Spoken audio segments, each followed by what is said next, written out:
Today on our podcast we had Laura Simmons, and she was a Fort Worth police officer and other cities, towns for 25 years, retired doing that, and now owns Studio 74, which was kind of based off the year she was born. Plus, it was a take on Studio 54. We both agree that we should have been born in that era. Or we can go back one night. And we can go back in time and relive that. Yep, and we've talked about so much interesting information: aliens, UFOs, great costumes, skulls, EMDR, post-traumatic stress syndrome. Man, we ran the gamut. Yeah, we did. We've talked about a lot of really cool stuff. So everybody, we would love for you to watch it today or tomorrow or in the future. Being that Laura also owns Studio 74, it has been voted as one of the best in vogue vintage stores in the United States. In the world? Maybe in the world. In the world. Oh, it is in the world. Yes, and that story in itself is extremely interesting on how that happened. It was kind of organic, and she kind of thought it was a joke at first, but was not. No. And now she's going to New York City, and she is going to do a little set, I guess, for a 24-hour set showing her products. To represent City of Fort Worth. Yep. To represent Fort Worth. Fort Worth fashion. So she is the fashion guru of vintage clothing.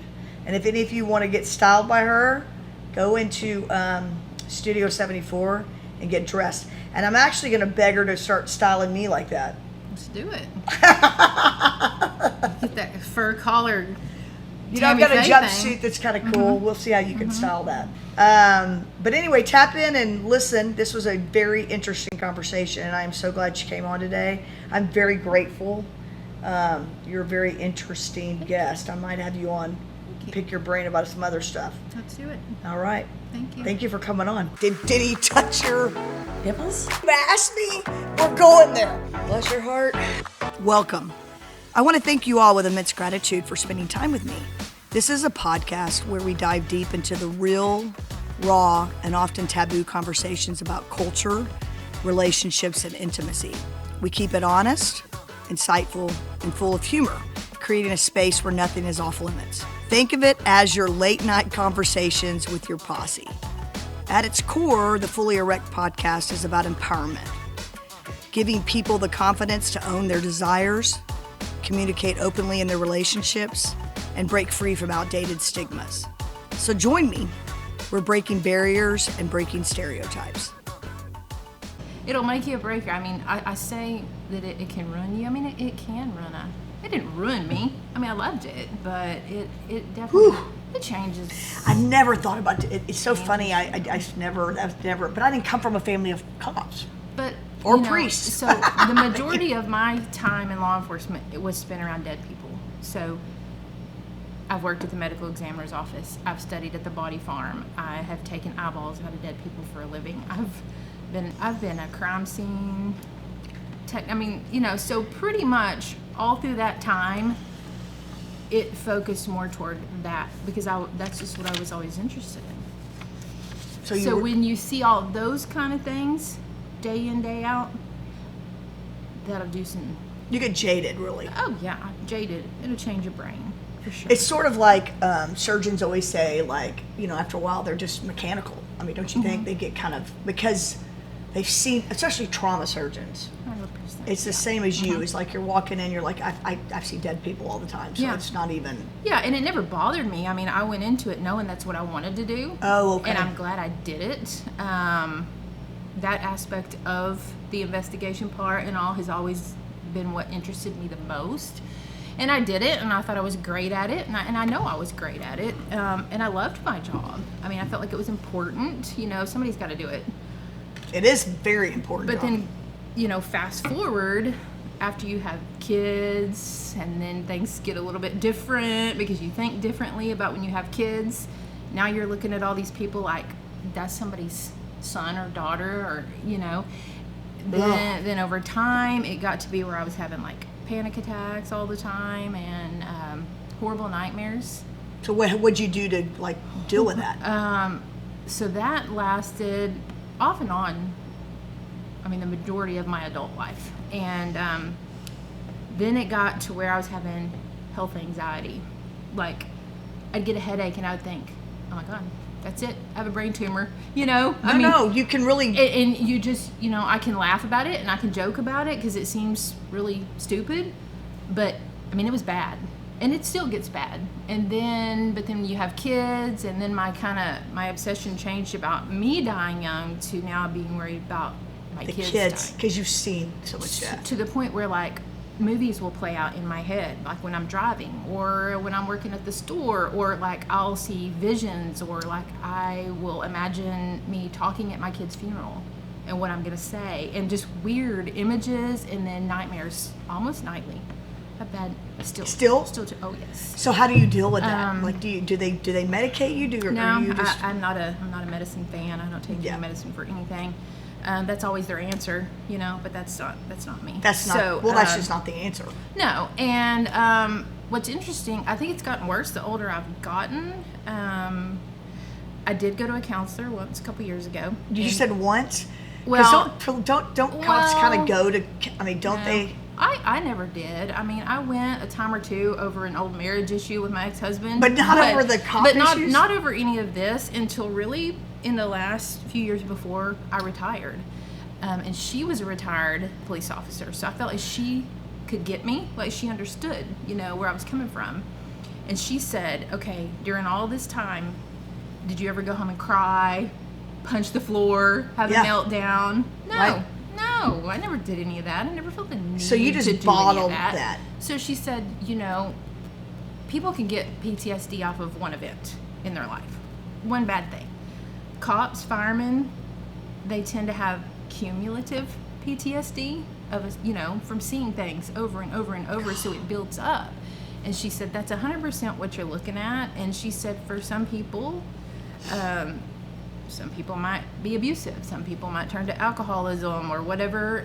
Some people might have health anxiety. Some people might have nightmares. So mine is really the nightmares now. Gosh. And they always have a reoccurring theme. A little bit different, but they're always the same. It's usually death. Oh, yeah. It's always death. Always.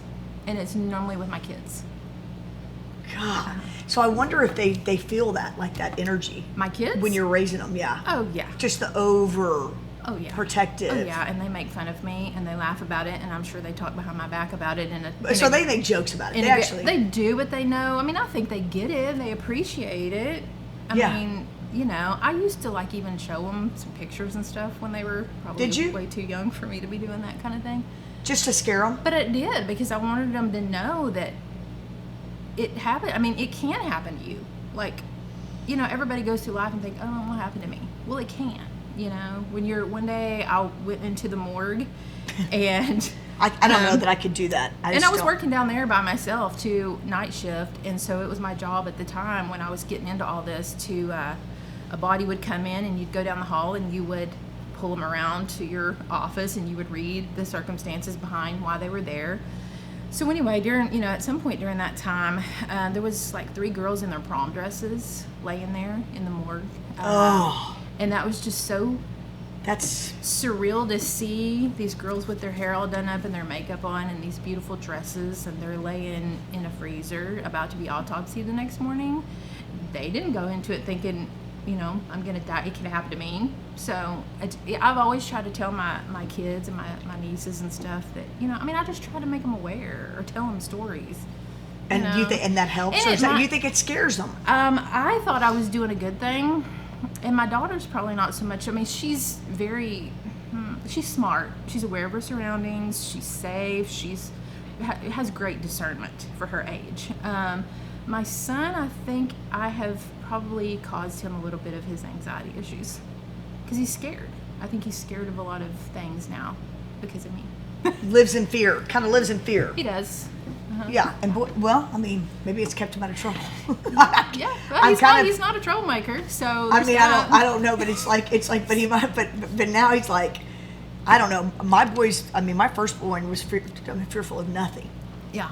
The second one was not a daredevil like that, but it's funny because I never put fear in them, like I didn't know to. Yeah. You know, living in a box. You know, yeah. Like you said, like Your parents, how much older are we talking? When you say older parents, okay, do you mean like they started in their 30s? Yeah, I think late my 30s? dad was 55 when I was born. And Okay. my mom was in her mid-30s. So like Okay, so you really had an older dad. So my mom is 87 now. My dad died when he was 94, and that was back in That's a long life. 2016. So like growing up, my parents were the age of everyone else's grandparents I knew. And you had other siblings? Uh-huh. Yeah. And did y'all kind of laugh about their age? Was it always like you knew, or did you have no idea? You were like... No, it didn't, no. It wasn't a thing until I got older and I realized, wow. Did you grow up in Fort Worth? North Richland Hills. Okay, cool. So Yeah. Richland historic Heights, house, when you say historic, you mean like turn of the century. 1920s? Okay. Turn of the century, yeah. And no AC? Or window units? Window unit, yeah. They work good. Floor furnace to get ready in front of, Yeah, because you're burning cold up. mornings. Yeah, okay. Yeah, so we had a garden. I mean, it just was, leave it to Beaver. I mean, it was a great childhood. So. And did you raise your kids like that with a garden more? Yeah, I mean, we have donkeys and a horse, and we live you're on on some acreage. land. But we've only lived there for like 10 years, so yeah. And you don't live in an old house, or do you? I don't. However, I'm trying to buy a historic 1895 church building right now to turn into an Airbnb. Where is that? By Lake Bridgeport. That's Just cool. where I live up there. So you live in Bridgeport? I live in Boyd. Oh, that's not that far. I mean, that's, oh gosh, what? 45 minutes from here. You drive every day to your store? Oh yeah. And were you driving from Boyd, were you a Boyd cop or a Fort Worth cop? I worked for Fort Worth first. I have not always worked for them. I worked for them until probably 6 years. And then I went to the medical examiner's office, and then from there I went to 2 other departments before retiring in 2019. So I have 25 years total in. So a lot of homicide. Just I mean, that kind of more. Yeah. All your continuing education hours that you can sign up for that you have to take. I mean, some of it's mandatory. They tell you have to take this, this, and this. But, other ones that you can just choose to take, that was always what I took. Was all the homicide, the death investigation, the crime scene, the forensics. Well, do you have to renew, in real estate, I have a real estate license, and so every 2 years I have to renew my license, right? I have to take classes to get my license. Do you have to do the same thing? Yeah, you have to have so many continuing education hours per year. Per year? That's good. And so, do you think when you were a cop, was it basically learning by doing? Or do you think that getting out of that school really trained you well? Okay, yeah. So it's like any other MBA, or that if you're not, it's based to just get your license and go do. Exactly. You're thrown to the wolves pretty much. So pretty much do you remember your first call? I mean, do you remember No. No. Como was my first beat. Was it? What year was that? 95. What was that like? Just. I don't remember a lot of it. It's crazy. I mean, so much. I mean, there's certain calls, certain things that I remember. You're young though. But I was young, and it was just, it was fun. It's a lot going on. It's always adrenaline. It's always. And you're running a lot. Yeah. Chasing people. Oh yeah. Yeah. The which worst. I'm never good at. Which I've never. I don't mind never chasing the been fast. person. Literally, when I tried out for the police academy, I was the last runner. Because when you have to do the pull-ups, the push-ups, the sit, all the things, I maxed out on everything so that I didn't have to do as great on the run. I got passed with a guy with a wooden leg. I'm not kidding. I came in last. What is that? I'm not a runner. So is it fast running, or is it sprinting, or is it long distance? Whatever. If I'm running, you better. But what are they too, doing at police academy? Are they chasing you? I mean, are you running? Yeah. But I mean, I have the gift of gab. That's really saved me. And I was so terribly shy when I was a kid. Horribly shy. It's really weird, the shy ones they say are in acting. They're a lot of the people that are on stage. They're the people that, great musicians. Yeah. I'm really? I was never very really shy. I still am really shy. You get me I'm good here. Were you nervous coming in? But if you say, I'm going to invite you to a party, there's going to be 20, 30 people here, I'd come, but I'd be real awkward. I would just sit here. I really would. I'd just sit here and I'd watch. I don't know. I'd just get weird around big groups of people. But you would go. Oh yeah, I'd go and I'd have fun. I'm a watcher. Yeah, that's good though. I'm a watcher. And, you know. That's why you're a good cop, I bet. But yeah, I mean, you just have to learn. I've had to learn over the years to turn it on. I mean, you know, I can be a people person when I need to be, when I have to be. Are you a at people? the store, you know. I was going to say, yeah, I want to talk about that. You know what I mean? But then I go home and I'm like, well, aren't we all? Or I'll see customers coming and I'm like, my God, can't they leave me alone? Yeah. Okay. So guys, we all know we're not shopping there. I think it's just. I mean, that's just me being honest, and I think it's every store owner that I know. It's just, everyone. When you have to talk and turn it on and, you know, turn it up and smooth people and be very, you know, customer service, outgoing, friendly all day when that's really not your nature, it's draining. It's not even when it's really not your nature. It's when you have to be on all day. You have to be on. You all go day. home and you want to veg, and when the doorbell rings and somebody's bugging you, you're like, who the hell is coming over you? Mm-hmm. Yeah, I'm the same way. And I'm an outgoing person. Yeah, and my husband too. You know, he has a store and he deals with it all day too, probably worse than me. So when we go out to eat, we just don't talk. No. So you get everything out by just eyeball language. You just do it. We've just been married long enough; it don't matter. Yeah, like, I mean, we don't really need to talk. We both get while we're being quiet, you know. So. Yeah. Well, see, the quiet doesn't bother me on a road trip. No. Like I think when I was younger, I'd be like, oh, why is it so quiet? I kind of like it. Yeah. Oh yeah. The quiet, I look for the quiet. Oh, me too. I love quiet. Well, that's so interesting, though. Okay, so then when you decided I'm going to go ahead and retire because you've been doing it 25 years. You were like, okay, what am I going to do? Because I know I can't sit at home. Well, obviously, you don't have the personality for that. No. Really what happened was I was working and my husband has a store here on Camp Bowie, and his business just developed and started getting so busy that he called me one day and he said, hey, I'm thinking about something. He said, would you want to retire and come help me? And I was like, say no more, done. So that's what I did.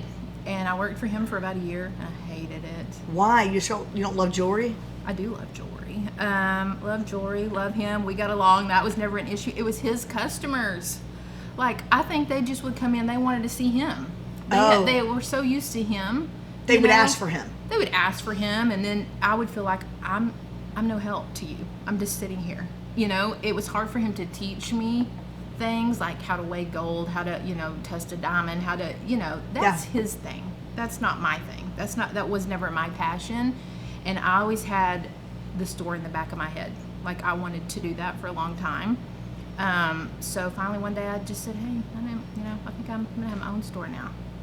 And you had already started collecting stuff, do you think, for the store? In your brain? No, okay. not so much. So how did you go about that? Because people really want to know. You're an entrepreneur, so people want to know, how do you start that? Like, an idea becomes, you know. Well, it's always been my labor of love, always. So I've been a thrifter my whole life. I mean, it doesn't matter how much money I will ever have.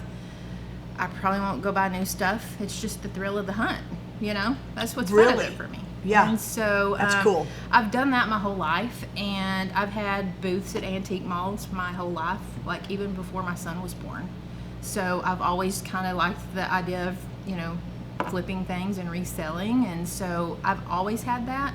So I had a booth over at Benbrook Antique Mall for a couple years. So that was, you know, even before I retired, and that kind of took off and was doing good. And then I had a bigger booth and a bigger booth and 2 booths and 3, and then that's why I was like, I think I'm just going to try this. I'm going to see if I can make a go of it. And then, you know, COVID happened, and I did it during COVID. I was terrified. Yeah. Scared to death. But you opened the storefront. And you never thought, like, okay, I'm going to go online, do it that way first, and then... I've never wanted to do that. It's a lot. I mean, to have e-commerce, right? I mean, it's... I still don't want to do that. You don't do that at all? You pretty much post something on your Instagram. Well, I buy around 2,000 things a week. 2,000? So it gets pretty wild. So there's no way. I mean, I post like one cool thing a day, or I might skip a couple days and I might post 3 things a day. You know, I'll just pick something that has newly come in and showcase that on my Instagram, but I don't do any e-commerce on the website. I have a website, but I don't sell on it. It would be too much, because it's not like I'm going to market and buying 20 of this in a size small extra, you know. It's harder to get. I mean, these are all one-of-a-kind things, and so if I'm taking the time to measure them all, photograph them all, put them all on a website, and they're in the store, that's going to get real hairy if one sells on the store and me and the employee haven't communicated. So it doesn't make sense for me and what I'm doing. And it's created a little bit of it's more exclusive. So, you come to Fort Worth or you live here, right? They like to come in and see what new thing I have, and they feel like they're the first ones to see it or to get to have it. So when you put it on Instagram, like most of the time, does it sell pretty quickly? Oh, within the hour? Within seconds, I would say most of the time. And people get irritated with me. They've even accused me of the thing is sold first before I even post it. That was my new review that I got one day. People come up with all kinds of stuff. Oh dear God, people. Whole nother topic that would be an interesting topic. But yeah. Why do they? So they'll call you and say? No. So I had this lady. She posted on my Instagram a couple months ago, and she said, "I'm just here to let you and your followers know that I'm unfollowing you for the following reasons." And one of them is because I hoard stuff for myself, which, how would you, have you been in my closet? How do you know what I mean, yeah, stupid reason. One was I have limited business hours, which I have been open Tuesday through Saturday, closed Sundays and Mondays since the beginning. So I'm not sure what that was about. And then she said that what I sell on Instagram is already sold. But why would she? So what would be the purpose for you to do that? So I didn't even engage her. Good. I didn't even respond because I've had to learn a hard lesson on that. So you go down a rabbit hole with people. And oh boy, yeah. I've done it too. I get furious, and it just bothers me so bad. I've had to learn just to realize, just let it go. So I was going to let her go, right? I was so proud of myself because I'm like, well, good. I'm not going to engage you. Well, then I noticed she was still following me. She never unfollowed me. She wanted to get on there and hurt me by saying, I'm going to unfollow you and I'm going to let your followers know I'm unfollowing you. But then she never did, which that tickled me because that made me happy because I thought that was funny.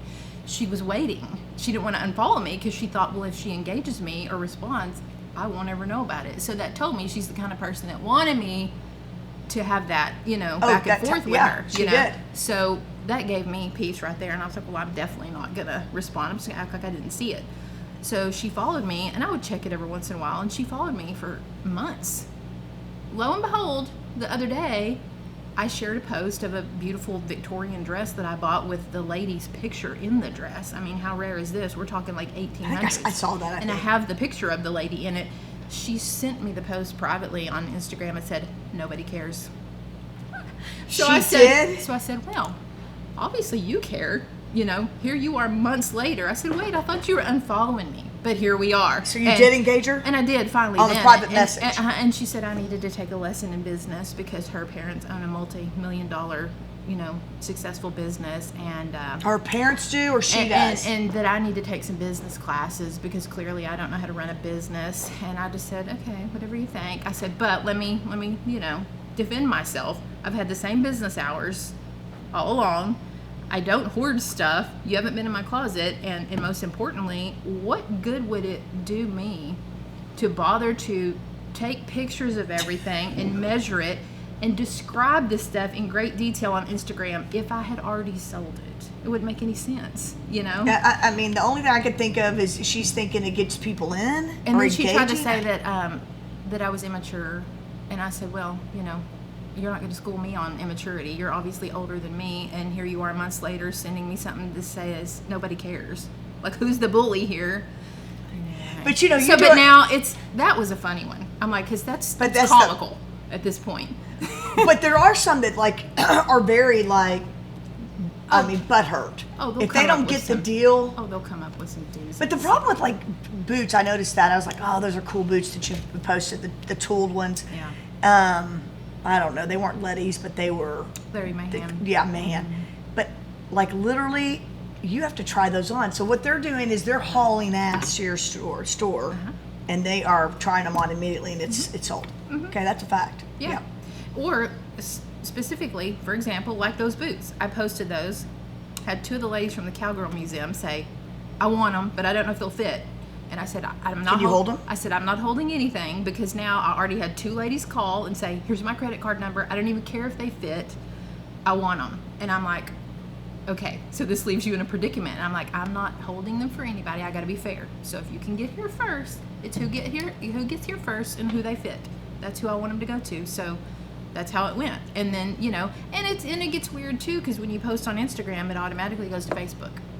So I'm because you have that little button on there. Yeah. I do too. So I'm better about checking Instagram first. So I'm over here getting messages on Instagram. Then I'm getting messages on Facebook. I have people coming in. So between the three, things are selling immediately. So I can see how people are like, oh my gosh, it goes so fast. And they get frustrated. I would understand that, why they would, but they also probably don't have my notifications turned on. You can turn on a notification on Instagram. Oh, so anything that literally comes up from you, that's true. They can do that. And I posted that down there at some point not too long ago, how to do that. So and said if you really want a notification from me, make sure you've got them turned on. Yeah. What's the most to you the most interesting client that you've had come in? Because I think you deal with a lot of people that are somewhat famous, right? Mm-hmm. You have people that come in town. Are they mainly coming for the movie industry? What is it that that has brought a lot of new business to me. Has it? Oh yeah, I get a ton of those costumers and stylists that are working on Landman and 1883 and all that, and they come. And then I've had celebrities come. and that's always fun, But the costumer people, do you kind of look for them? Like if you're picking, do you have a picker? Do you have pickers? No, it's just me. Really? I say it's just me. You have people that now call you and say, I've got this going on. Oh yeah. And as far as how I source, I don't have pickers, but I have people who they'll come and sell me stuff like weekly or monthly. So like you've got like that Louis Vuitton that you had. That's somebody that probably had it in their closet and just bring it by your house. Bring it by your store. People bring it in. Sometimes it's a truckload of stuff. Sometimes it's 2 or 3 things. Sometimes I'll get there after my days off and I've got bags to go through, totes. So that's mainly how I get my stuff these days. Like I used to go wait in line at all the estate sales and do all that, but that's just gotten kind of competitive and kind of cutthroat. So you don't do it. I'm not waiting in a line anymore. So what's your favorite era of fashion, would you say? Because you're taking stuff, you can't? Not at all. I love it all. I love it all. So if you go to a wedding or something that would be basic, baby shower, that kind of thing, are you wearing vintage clothing most of the time? Do you almost always wear used clothing? Oh yeah. Yeah. You don't buy anything new? Jeans. These jeans are newer. Okay. Yeah. Newer. Yeah. I will. I'll mix. It's okay to mix. But my closet's a little ridiculous, and I go shopping, I try to go, but I don't like any of it. Yeah. I love old. I love everything old. You like stuff so you don't have a favorite style. I'm trying to think. Well, if I had to pick, God, I love it all. But I do love the 30s and 40s and 70s. You like those dresses? Yeah. Too? I just think it's classic, elegant, timeless. Yeah, the silhouettes. Yeah. And then what do? Do you take it to the cleaners? How do you get that? I do it all myself. Really? I do it all myself unless it's something I really am not trusting myself on, and then I'll take it to the dry cleaners. Okay, but so I've also a learning process over the years, how to get stains out and this and that, and I really don't buy anything anymore. If it's got a stain or needs you a won't project, do it because I was somewhere recently. I just turn it away. Oh, I went to Santa Fe Vintage. Have you ever seen? Is it Double Take in Santa Fe? No, it's in Santa Fe. No, I love Double Take. But you have to make an appointment. And there were stains on things, and I was just like, you know what? I'm not going to do that. My husband's like, Kelly, I bet you can get it out. Mm-hmm. I don't want to risk it. Mm-mm. I don't want to have this little stain. Stains to some people is kind of cool. Yeah. Now I will. I'm okay with that on denim and an old T-shirt. Okay, that's different. I think this was a jacket. Yeah, the wear is what makes those things unique and cool. Right. But used to when I started out, I would buy all the vintage. You bring me a tote, I'm buying it all because I thought it's vintage. I gotta buy it. But now I see so much that I have to police myself, and it's harder and harder to impress me these days. So I turn a lot of it away. I have to cherry pick it. How vintage does it have to be? Just used or vintage? No. All the young kids these days like 90s and Y2K, which by definition. Oh, do they? By definition, it's vintage because it's 20 years. But, so we're now, now that we're 80s and 90s is vintage. So I do just a tiny bit of that, but that doesn't excite me much. For me, it's got to be like early 80s and older. Really what I love is 70s, 60s, 40s. And what did older. How did you come up with the name? Studio 74? Was it kind of a play on with Studio 54? Yes, because I'm always obsessed with that place. If I could go back in time, one so night is of my my son life, Wyatt. like if I could go back in time, let's just be honest, I'd probably I don't know. You would have lived there. I'd probably do a line of coke off of a hooker at Studio 54. I would have probably lived there. Not really, because I'm all talk. But I mean, I would have loved to have been there. As a people watcher, I'm like, my God, can you imagine? Maybe you would have been a security guy. Can you imagine? Maybe you would have been a police officer. So I've always been obsessed with that. I was born in 74. So okay, now 74. I said that to myself in the car. I was like, okay, guarantee she's playing off words. Yeah, and 54, studio 74. Because originally, so during the time I was in law enforcement, I was a photographer too, and so I was taking all pictures of women. I would do their hair, their makeup, and dress them in period. I saw that attire. Okay. And I ended up having 2 studios, and so I originally thought, well, I'll sell clothes in the front and I'll have a studio in the back to where I incorporate the old clothes and still do photography. So it kind of all just, studio, the 54, the 74, it kind of all just, jived, but that ship sailed. The photography part? Yeah, I just don't want to do it. You don't do it at all? I just don't want to do it anymore. But people would hire you to do like the black and white portraits? Is that kind of what it was? I wouldn't really do, I did do black and whites, yeah. More like pinup style when that was... It was pinup style. That was a hot button thing about 15, 20 years ago, so that's when I kind of got into Were they doing it for their husbands? Yeah, or yourself, honestly, yeah. So that's kind of what made me love the clothes. Really? I started collecting the clothes for like a client closet for the portraits, and then it just snowballed. And then you don't rent. It's just basically... Yeah. Yeah, do you ever disclose who your clients are? Yeah, I can. I always ask any celebrity, hey, do you mind if I post you? Do you mind if can we get our picture together? I'm always respectful, and I ask, and if they say no, then I don't bother. I don't hover. I don't, I try to give them their privacy. Where was your store before you moved over where you are now? It was somewhere else. Yeah, I can't remember. I was on the bricks across from Kincaid's by Olavella's Pizza. Oh, you were, and that's where that new vintage place is. Carolyn. Do you know her pretty well? Yeah. So everybody in the business are friendly? Well, so she met me when I had my store there, and I'd never met her. She was a customer, and she started telling me. She was? What's Oda? What's the name of it? Olavella's. What's the name of her store? Iota. Yeah, I don't give an iota. Yeah, so she was a customer, and she said, oh, this is my dream. You are living my dream. I've always wanted to have a store like this. And I said, well, do it. Just do it. So she came back like a week or 2 later and said, I talked to my husband, and he's on board. And he said for me to look for a building. And she said, I can't find one. And I said, well, right here at the end of my store, the locksmith shop. And she said, well, you wouldn't care? And I'm like, no, why'd I care? She thought it was going to be, yeah. She thought it was going to be, and I'm like, there's no way somebody's going to pull up in this parking lot and not come to both. If you're into vintage, really why would you not come to both? It's cool. It helps us both, You go to Austin, you can park, and you can... It'd be cool if the whole strip was actually vintage, I think. Yeah, and so she was just tickled, and so I said, I'll do whatever I can do to help, support you. But she kind of had some hang-ups and didn't really get going for about another year and a half. And by then I was already gone to the bigger spot where I'm at now. So she's just now kind of getting into the swing of things. And she's had some tragedies in her life recently. So I'm really trying to help promote her too. Oh, you are good. I'll share because I bought something in there for when I was Tammy Faye Baker for Halloween. I had to buy a jumpsuit with a fur collar. Yeah. And it was interesting. Yeah. I told my friend Tracy, I said, I think I'm going to wear that this fall. Yeah. Because once I meet you, I was like, I'm going to meet her, and she's going to say, you need to be wearing that. Well, you probably would look fabulous in it. Yeah. And that's It's the thing. so funny. Many people think... It's pretty cool, People actually. think of it as a costume.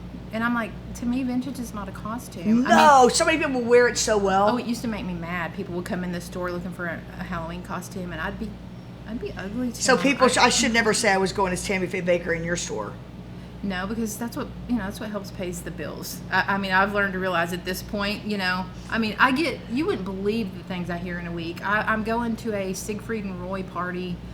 Can you hook me up? I'm going, just... But you should help them with that. I if I go in... Oh, 100% do. And so, yeah, costumes really help pay the bills, too. But at first, I'm like... Well, the thing about it is they come in, though, and they see the prices. And they're like, oh, why is it so expensive? Well, because to us, this is not a costume. We're wearing this, every day, and it's one of a kind. And where are you ever going to find another one? Where are you going to find a Kiss concert? I mean, Kiss t-shirt that cool? Yeah. So, I mean, that's been, another learning lesson that I've had to just, get over. Not everybody's into it. It's kind of like, I feel like it's like there's some really cool vintage stores in New York and LA. And then when you were written up in Vogue, how did that lay down? How did that happen? Do you call these people and say, I need you to see this? No, I had no idea. I got an email from Vogue that said, you've made Seriously this list.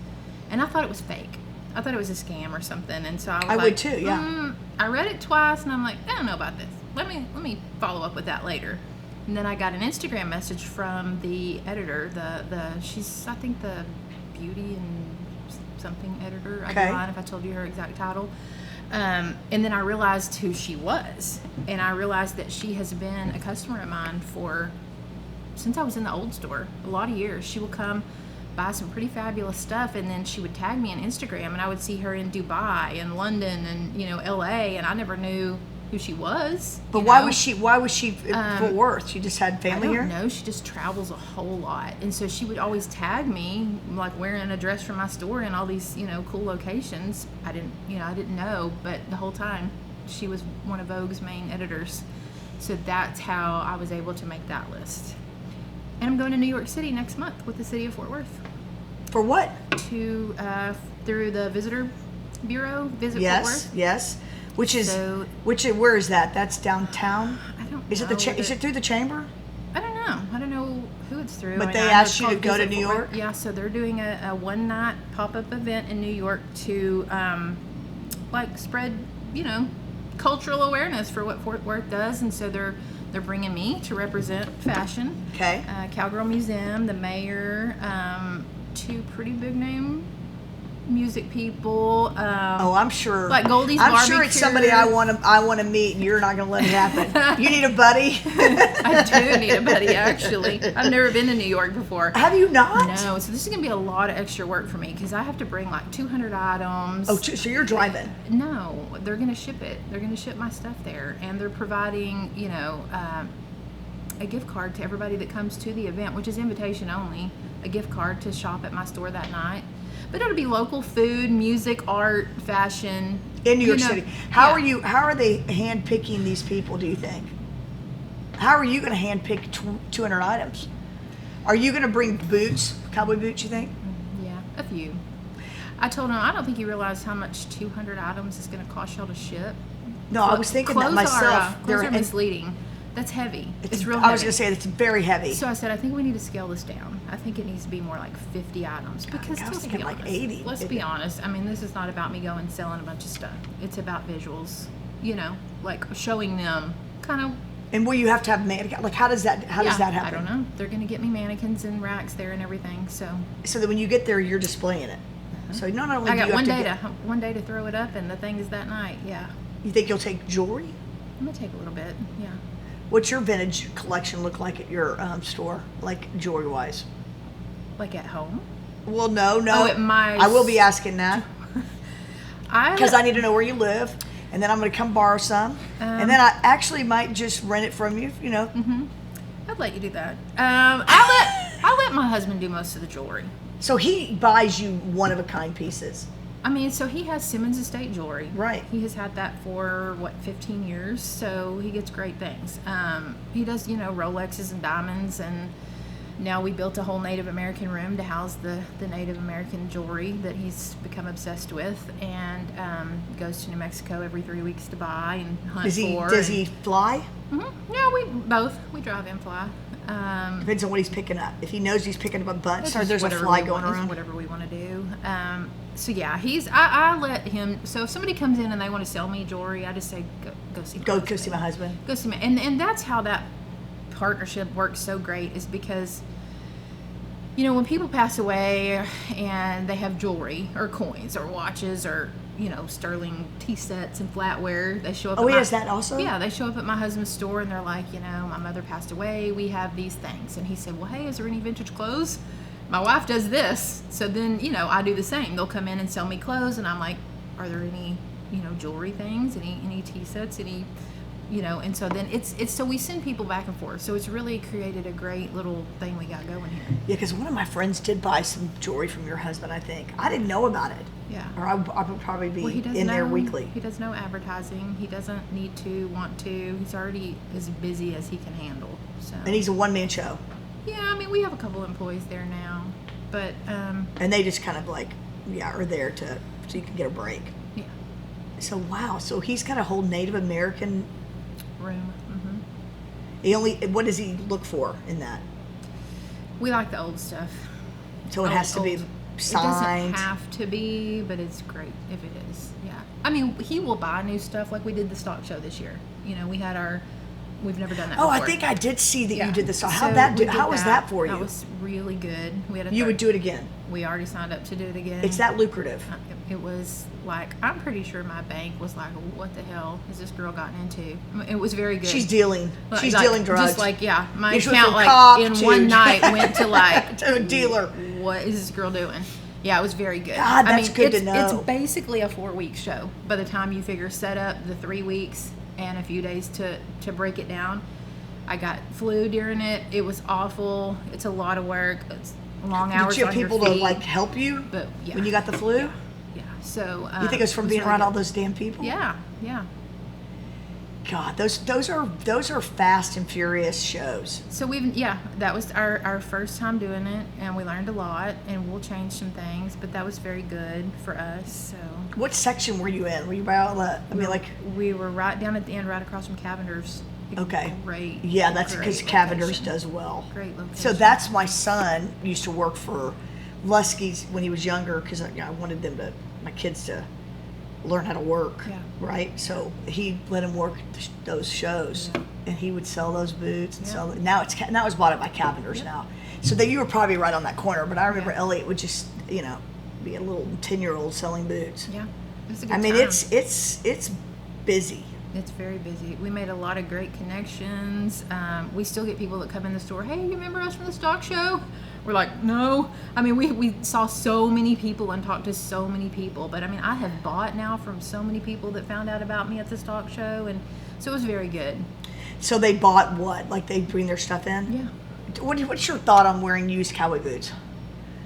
Like every time I go to Double Take, I'm like, God, that just fit me. What do I want them so bad. And my husband's like, you're going to wear used boots? And I'm like, they're the best. Like, why wouldn't I? They're already broken in. They're broken in. They're better. 100%. But I don't do shoes. I don't do regular shoes of any kind. They just don't sell for me. I never have. I've tried my luck, and people just don't buy them, and they get real dry and crunchy, and they just no. You've tried the shoe thing. No, you no only shoes, do boots. but boots always one of my best seller. Really, and dresses. Or would you say T-shirts? What do you think your favorite? It's a mix. So tell me about your obsession with Prince. How'd that start? Really?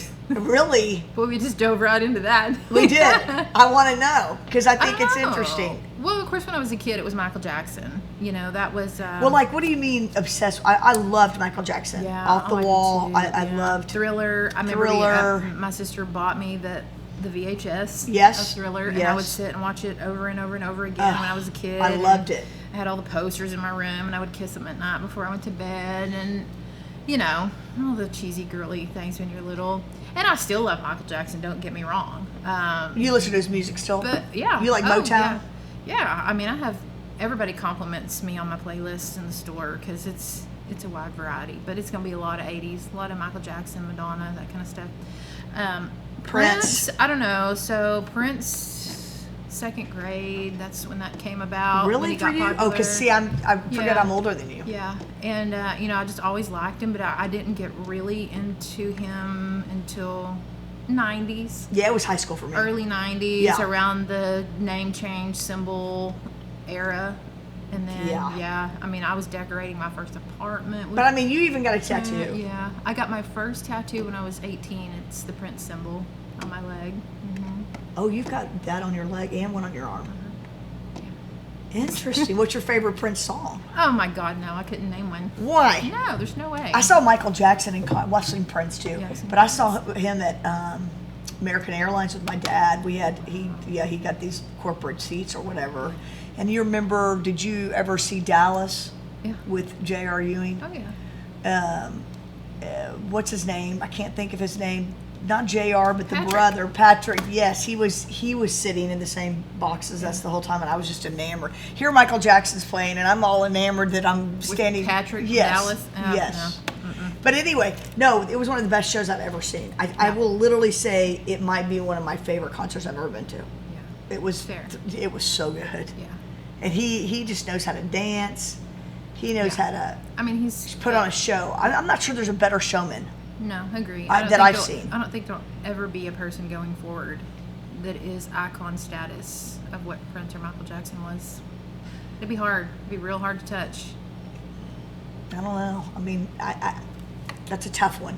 I mean, I love Chris Stapleton. I think but I don't know. He's not. He doesn't do that kind Not of music. that level. He's not on that No, level. what is that level? That level is insane. Icon. Yeah, Genius. like Elvis. You know, I said something to one of my guys that came on. I said something about the Eagles, you know, when you see them at the Sphere, and he just ripped me a new one. Can't stand them. They're just this. And I'm just like, gosh, could I like have a band that I like without you like ripping? Yeah. Like, what do you not like about it? Oh, they're the worst band ever. I'm like, okay, well, I'll shut my mouth. I was like, yeah, never mind. Don't have an opinion, Yeah. Kelly. Yeah, So I had someone dig some deep stuff about you on the skull thing. Yeah. Tell me, how do I word that? Like, you were out looking for historical skulls? No. Okay. Okay. So how that happened was I go into all these houses, you know, pretty much weekly. I have a handful of the estate sale companies locally that I get to go early. Okay. I get to like preview, you know, before the public. So you don't wait in the line anymore. I'm not waiting. Yeah. So the first one came about. Gosh, it's probably been almost 2 years ago now. It was in Weatherford. This man was a retired horse veterinarian, had passed away. Of course, his adult children are now having, you know, the estate sale. I'm driving out to the sale that day, and in my history, you know, I love history. I mean, it's what I lay in bed for hours and do at night. Research history, local history, anything Native American especially. So back in the 70s, they found these Indian burials out off of Annetta, you know, like Weatherford, going out Annetta Road. They called them the Red Ochre burials. And so I was familiar with where those were. Red ochre? Red ochre. Mm-hmm. Okay. The Indians used to treat the bodies with red ochre, and it would stain the bones red. This is so interesting. So, seriously, wonder why? Well, we'll get a whole Okay. other. Okay. Yeah. So I'm driving out there, and I'm like, ooh, we're getting real close to where these, you know, burials were found. And, you know, this man, knowing he's a horse vet with this sprawling piece of property with a creek through it, I'm thinking, oh, I wonder if he's ever found anything out here. And, you know, my brain, as my wheels are turning. And I get to the house, and I see fossils and rocks and little arrowheads, and I'm like, all right, he's the kind of guy like me that, you know, loves to collect that kind of stuff and pick that kind of stuff up when he finds it. Well, in the house, his skull on a wooden platform, glued with like Gorilla Glue on a little wooden base, and she's just sitting there in all her glory. And You knew it was a woman right off? Female. I knew it was Because female. you think it's from your police? Well, yeah, I mean, I've studied at the body Background? farm and studied anthropology. And, I wouldn't and all know that it stuff. all. I would look and go, oh, there's a skull. And I knew it was very old. I just knew from the get-go it was something really special. Maybe the Gorilla Glue gave that away. Yeah, that's what it was. So I was like, okay, focus. I went through the house and got my clothes and made my pile of stuff that I wanted. And I'm like, all right, talk to me. What's the deal with the skull? And she said, they told me to throw it in the trash or put it with the Halloween decorations. And I'm like, well, that's not happening. Neither of those things are happening, because what a tragedy. You know, I mean, that's God's handiwork. That's somebody's life. It's an artifact, you know. And so I bought it. She didn't know how to even price it, so she came up with a number, and I'm like, yeah, done, let's do it. So I strapped her in, seat belted her in, and I have never been more tickled with any other find ever at an estate sale. Really? So I immediately cool. went home, took my measurements, did all my pictures that I know they needed to see, you know, from certain angles, and I sent it to 5 different anthropologists that I know, and one of them being Dr. Dana Austin at the ME office here. She retired now, but She worked with you in the police when you were... yeah, she was the forensic anthropologist. That is such a cool job. So she was always my person I wanted to most be like. I mean, I just thought she had the coolest job because, you know, anytime they find remains, she's who's going out to collect them and do all that. I mean, she's worked on the 9/11 stuff, the Koresh, you know, Waco. I mean, Koresh, she's written books. I mean, she's just an incredible, cool lady and young too, you know, for what she does. So she's still doing that? She just retired. Okay. So I sent them to her, and I thought, she's not going to care. She's not going to even, you know, she sees this all day, every day. But she took an interest in it, and she said, I think you have something really special here. She said, I think it could be very, very old. And I'm like, well, what do you, a couple hundred years? What are we thinking? And she said, I don't know. It could be like 1,500 years old. I don't know. So me and my research, because I go hard and I go, you know, like down these rabbit holes of research for, you know, months on end. Are you on the computer doing this? I mean, I'm like, I get on Ancestry. I get all kind of, I mean, God, my husband is so into all that too. Me too. And so so I set about this mission to tell her story and to prove where she came from, or the family said that the dad said, oh, it's a Viking skull. It had sat in their living room their whole childhood, their whole adulthood, and they didn't know where it came from. And the dad would say, oh, it's a Viking skull. So I called the family and I said, so did your dad ever travel? Was he ever, you know, and they said, no, he never traveled out of the country. So that kind of ruled that out for me. He was not in the military, whatnot. So they said, you know, his brother had a human skull too. And I said, well, so that's a little... I said, so in my mind, I think he found it, and I think he glued it to this wooden base, you know, and I think he probably, like me, picks up bones and arrowheads and things, and, you know, took an interest in it. And I bet him and his brother probably found two of them together at the same time and kind of said, hey, you keep one and I'll keep one, and we won't tell anybody. Yeah. You know, so there was like this secrecy around it. So... and they never told the story.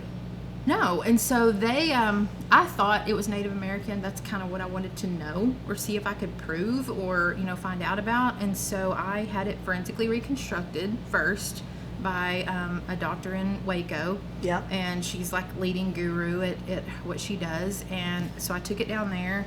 She did the forensic reconstruction, and she's an anthropologist and an archaeologist too. And she said, I think 100% Native American, probably about 25 years of age.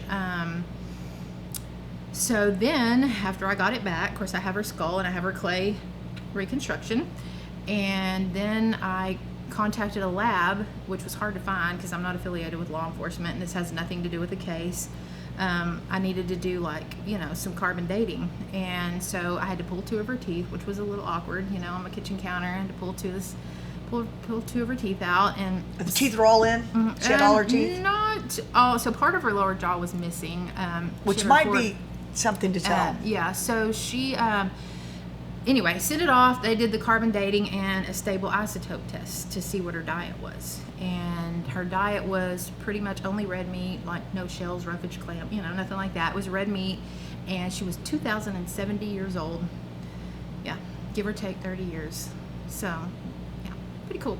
And we were talking almost Jesus times. That's the year 0047 AD. So she still sits in my... And young. Yeah. She was, so by a skull, you can tell that they're young or old? Yeah. Because your whole face just changes? Yeah, just it depends on What if you got filler and Botox? You think that wouldn't matter? No, yeah, it all has to do with like the teeth and the, you know, sutures on the skull, if they're fused or not. That is so interesting. Yeah, so now I have her in a glass dome in my house with her, you know, reconstruction, and I was gonna have her reburied in a Native American ceremony because, okay, I got a big report back from the lab saying undoubtedly North American Plains Indian. So I wanted to do what was right and get her back in the ground. And the ME gave me the name of an Indian man here in Fort Worth that will do these kind of things when they find remains. He'll have a ceremony and rebury them on like private land. So that was my intention. But then the second one came along. The second? I'm like, yeah, who does this? Why does this keep happening to me? So I went to another house. The lady said, you know what was here? It was a human skull here. She said, but I gave it to my friend. And I'm like, I have one, and here's what I did. And she said, oh, well, I want you to have it now because I want you to do that to this one. So I said, well, find out about it, you know, ask the son or whatever. So he quickly texted, Dad found it west of Fort Worth. It's Comanche Indian. So it's Comanche? So I was like, Oh, hell yeah. I'm buying it. Sold. So, bring it home with me. So basically you gave me their number, they called you because they didn't really need the skull? She got it back from who she gave it to, and she sells it to me. And what are skulls going for? Well, the first one only cost me $70, and the second one cost me $200, which is, I mean, it's been worth it, though. But I spent I spent a lot of money, and time and energy to get all the things done to them, because then I had him forensically reconstructed too, and so then kind of. And he's Comanche. Well, I reached out to that family, which is kind of a local family here that's pretty well known. Okay, you can't give names. I'm seeing that in your face. I don't want to give names, but that's cool. So I reached out to both of these adult boys, and crickets. They wouldn't, I sent them a Facebook message. What do you think I sent them emails. About? I said, and they never would. Well, one of them's a defense attorney, so I think automatically they might have been thinking, could this get us in trouble? Could Is our family going to be judged? Why did we keep the thing? I mean, there's a lot of, I wish I thought more like that. Around yeah, I get it. And so when you find a skull, you don't really know what to do with it. Well, when you find it, you really shouldn't keep it and bring it home with you, but people do. I mean, they're actually okay. So I didn't know that there was a law in that, but it's just now that I know. You can. I mean, you're well within your right to, but it's just not morally the right thing to do, I don't think. But so I reached out to them and never heard anything, and so I just drove over one day to the attorney's office and just said, "You did? Hey, here's who I am." Did you have it in a bag? I had pictures, on my phone, and I said, I just really, I just want to know because I feel like he needs to go back to where he came from. Oh, that's great. Not even in the same exact place, but at least the county, because I'm still thinking west of Fort Worth. That's where I was told he came from. And they had land in Palo Pinto County, which would make sense why he thought Comanche. And so, I finally got a hold of him, and he finally was willing to talk. And he said it came actually from the area of the Bandelier National Monument in New Mexico. I've been there. I was there 3 weeks ago when I told you. No, it's the. He found it walking that Bandelier. So we're talking an Anasazi Pueblo dwelling ancient. Do you know how old that is? Well, he's probably older than the female skull.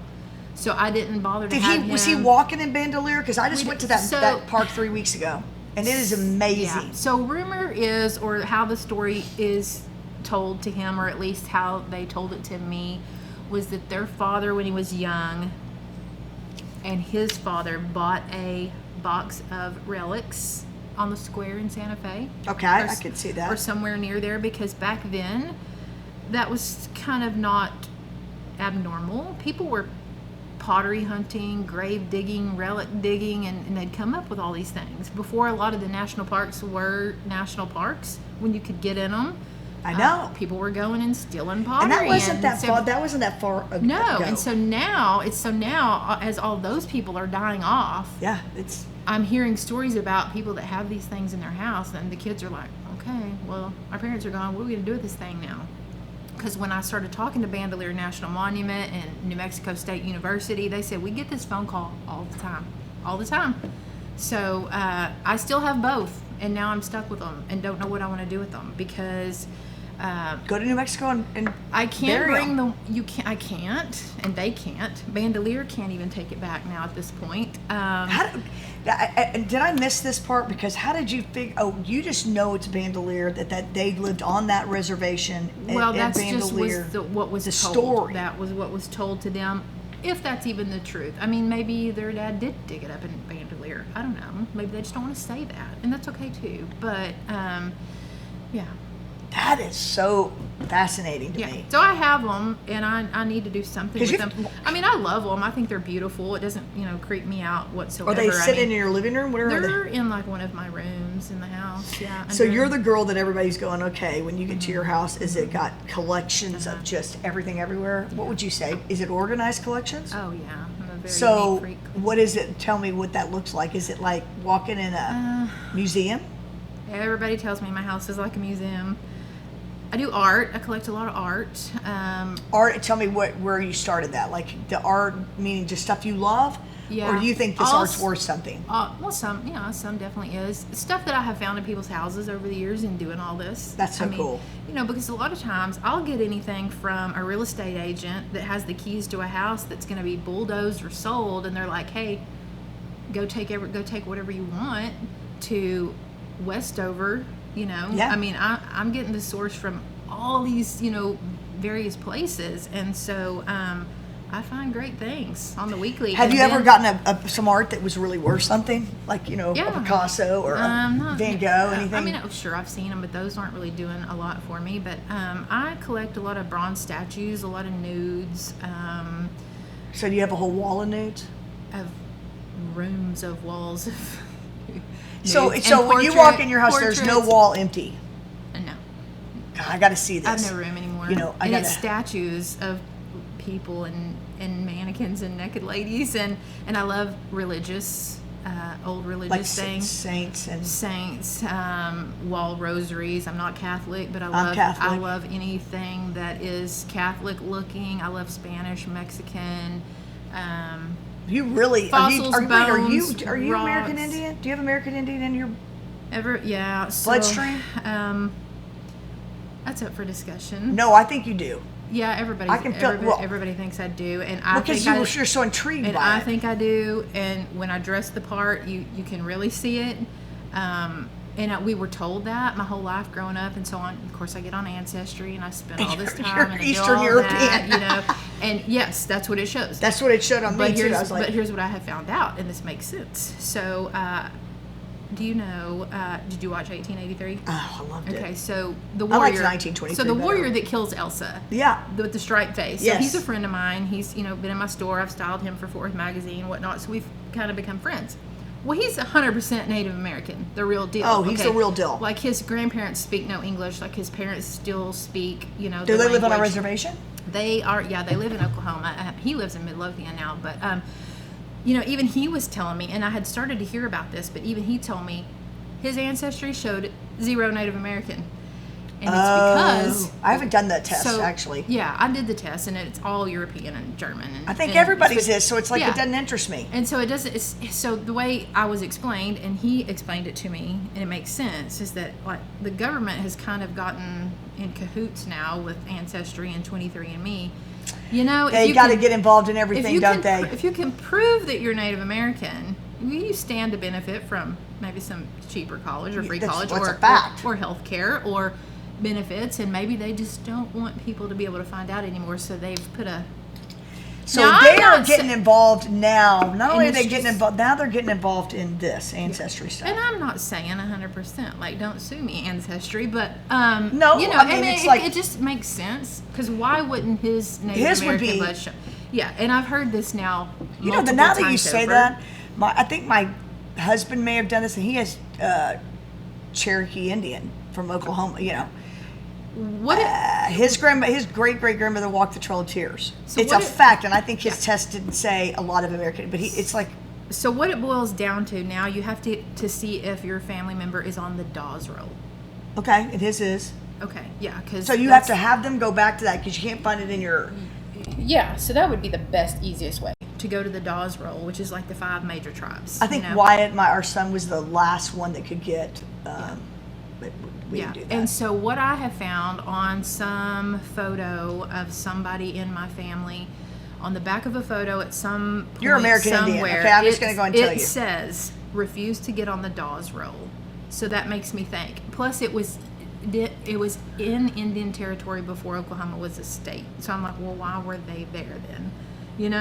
And I have these bent pinkies, and everybody says bent pinkies right here. Oh, I got one. Is Native American or German? And so then I went down that whole rabbit hole and looked at that, and sure enough, Native Americans have a bent. But what about your mom and dad? Do they look either one? Which side looks American Indian to you? Because you obviously have that. They both do, and there's supposedly some on either side. So I don't know. Well, I saw this picture. I'm just going with that. That I have it. A lot of people say that everybody has it, but I don't know about that. But I do know that I saw a picture of my grandfather on my dad's side. And I said, Dad, I think, it's pretty obvious. He's got American Indian in him. He's like, we don't have that. Some people are so funny about this. Well, so that's the thing. That's some of it. Talk about the taboo of that. Well, now everybody wants to say that they're Native American. Because it's cool. Everybody, because it's cool now. It's real cool. And it wasn't cool back then. that was not in my dad's generation. He's no, 82. Yeah, so it's just like on whoever it was in my family where it says refuse to get on the Dawes roll. Well, a lot of people just flat refused to get on it because they didn't want to be affiliated with that because, they were poor, dirty, Indians, just, living on a reservation. So they wanted to distance themselves from that. So if you're one family member because you could have only gotten on the Dawes roll between a certain, number of years. It's like an exact number. It had to be from like 1866 to, whatever year. And so if you're one family member that was alive during that time, didn't sign up for that roll, well then it's lost on. But now that I've seen all these Indian movies, I mean, it's pretty obvious that you would hide from that. Yeah. I mean, the rape and the I mean, why would you admit that? Yeah, well, and a lot of that and you'd whiten your skin. And a lot of that is made for movie, TV. Yeah, and what's interesting is you look at a lot of the white people that were kidnapped by the Indians that never wanted to come back to the white ways. They loved it. They wanted to stay. So why wouldn't they? If they're so horrible, why? I mean, and of course they were mean. Certain bands, and certain. No, but I think it's real easier to put in the history books. It's pretty easy to say, how. I mean, they were the white man. I mean, they were brutal to the Indians, but it's we didn't live it, and I mean, I don't know the story other than movies and in the history books, right? Yeah. I remember my son Wyatt was like real cool with being Cherokee Indian for a long time, and then all of a sudden he was like, I don't want to talk about it anymore. I go, what's the issue? Because he was reading all these. I want to be a Comanche Indian, and I'm like, why? He goes, because they were mean. Yeah. They were killers. Yeah, they were. And so I'm trying to write a book right now about that because on the land that I live on, in Wise County, is Wise. That's where Northwestern Hills. No, Wise is Weatherford. Weatherford's Parker County. I live so north further. Of that. I live up toward Decatur, between Springtown and Decatur. Okay, that's right. So and Boyd, yeah. Yeah. So if you look at history, there are more Indian raids on the Parker-Wise County line than anywhere in the state of Texas. They get the Parker from Quantum Parker. That's where they named that. Yeah, that's what Cynthia I thought. And Quantum Parker. Yeah. But so there's all these well-documented raids, and a lot of them happened like right on my piece of land or right all around it. So this book that I'm working on is just focused on the ones and the stories and the characters of the people who live right where I live, like on my land. So how many acres do you have? I only have 3. Do you dig? Don't get it twisted. But but my neighbors behind me have 100, and there's like 2 people buried there that have a little, they have a little cemetery that I can see from my backyard, and that's how that whole thing happened. As I started looking up those people, and just things just grew over time on Ancestry, and then I do a lot of research about it. So you're like, if you're not working, you're researching. Yeah, and then even the other night, there was a lady on like one of the Parker County history Facebook groups, and she said, "Hey, I'm looking. There is no death record for my great grandfather, and I think he lived in such and such precinct in Parker County back in. He was born in 1818, but I don't know much." And I'm like, spring into action. And so for 6 hours that night, I mean, even in the hot tub, I'm in the hot tub, and my husband's sitting over there just staring at me, and I'm not even talking to him because I'm now looking up this lady's family history. And then for 6 hours, I get into it. Did you find it? I can't stop. Yes. And I sent it all to her. But I'm like, now, so that makes a whole nother idea. I'm like, ooh, I could do this for people. I could provide this as a service for people, and they pay me. Yeah, you could on the side, for sure. Yeah. Or maybe. That's what I love to do. Is that what you would rather do? No. I mean, I wouldn't do that too. So wait, do any of your kids have these skill set, would you say? I mean, who's a collector and who loves history? They both. I mean, they both appreciate it. But you're young. When you're that young, you don't. Oh, this is not developed at that age? yet. You didn't develop at that till I mean, I loved history. I did at that age. Yeah, but I mean, my son's into video games. I mean, they love old stuff. They like to hear my stories. But when when the kids come to your house, is everybody just like walking around looking at stuff and not touching it? They're used to it. They live with me still. So no, but they're friends. Oh yeah, no, it's the topic. Everybody wants to come see my house. Yeah. They do, and the whole okay. Yeah. And so, have you ever thought of like doing open houses? That'd be fun. Yeah. And like get it ready for like. That would be so fun. But I live in the country. Who would come? Well, if you're doing an open house to see all your intriguing stuff, a lot of people. Yeah, maybe.